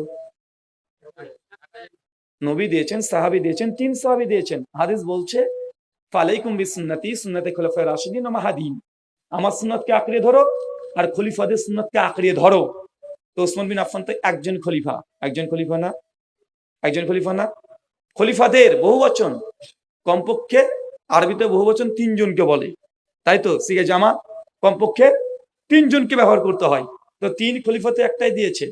আপনাদের ঝাড়খণ্ডে একটা পাগল আছে, ও একটা বক্তব্য শুনলাম, ও বলতে গিয়ে বলছে, আমার নাম ধরেই বেটা বলছে যে ব্রাদার রাহুল বলেছে যে একটা আজান এটা বেশি উত্তম, তারা 2টো আজান দেয়। এখন মানুষকে বুঝাচ্ছে, দেখো আমাদের 2 মধ্যে 1 আছে। বলছে আমরা 2 আজান দিচ্ছি, 2 আজানের মধ্যে কি আছে? 1 আজান আছে। অতএব আমরা যারা হানাফি আছি 2টো আজান দিচ্ছি, এটা নবীর সুন্নাত পালন হচ্ছে, আবার সাহাবীদের সুন্নাত পালন হয়ে যাচ্ছে। কেন? ওই আজানটা একটা আছে, অতিরিক্ত একটা আজান ওটাও দিচ্ছি। তার মানে কি হলো? হানাফিরা নবীকেও মানে, সাহাবীকেও মানে তারা এটা বুঝাতে যাচ্ছে। জবাব বিভিন্ন ভাবে দেওয়া যায়। প্রথম কথা হচ্ছে, ইখতিলাফি মাসাইলের মধ্যে যখন চলে আসে তখন আমাদেরকে দেখতে কি হয়?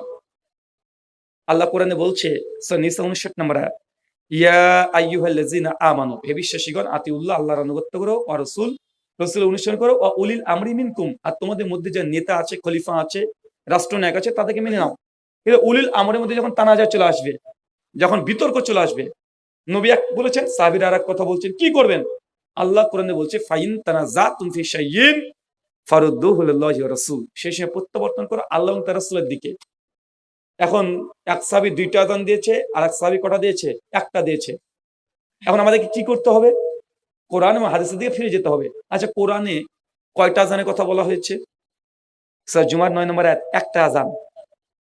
মানে আল্লাহ কয়টা আযানের কথা বলেছে কোরআনে? একটা। আল্লাহ নবী কয়টা দিয়েছে? একটা। সহিহ বুখারী 912 থেকে 916 নম্বর হাদিস। আর ওই তুমি যে আযান দিচ্ছ ওটা উসমানী আযান নয়। ওসমান বিন আফফান রাদিয়াল্লাহু তাআলা মসজিদের ভেতরে 2 আযান চালু করেনি।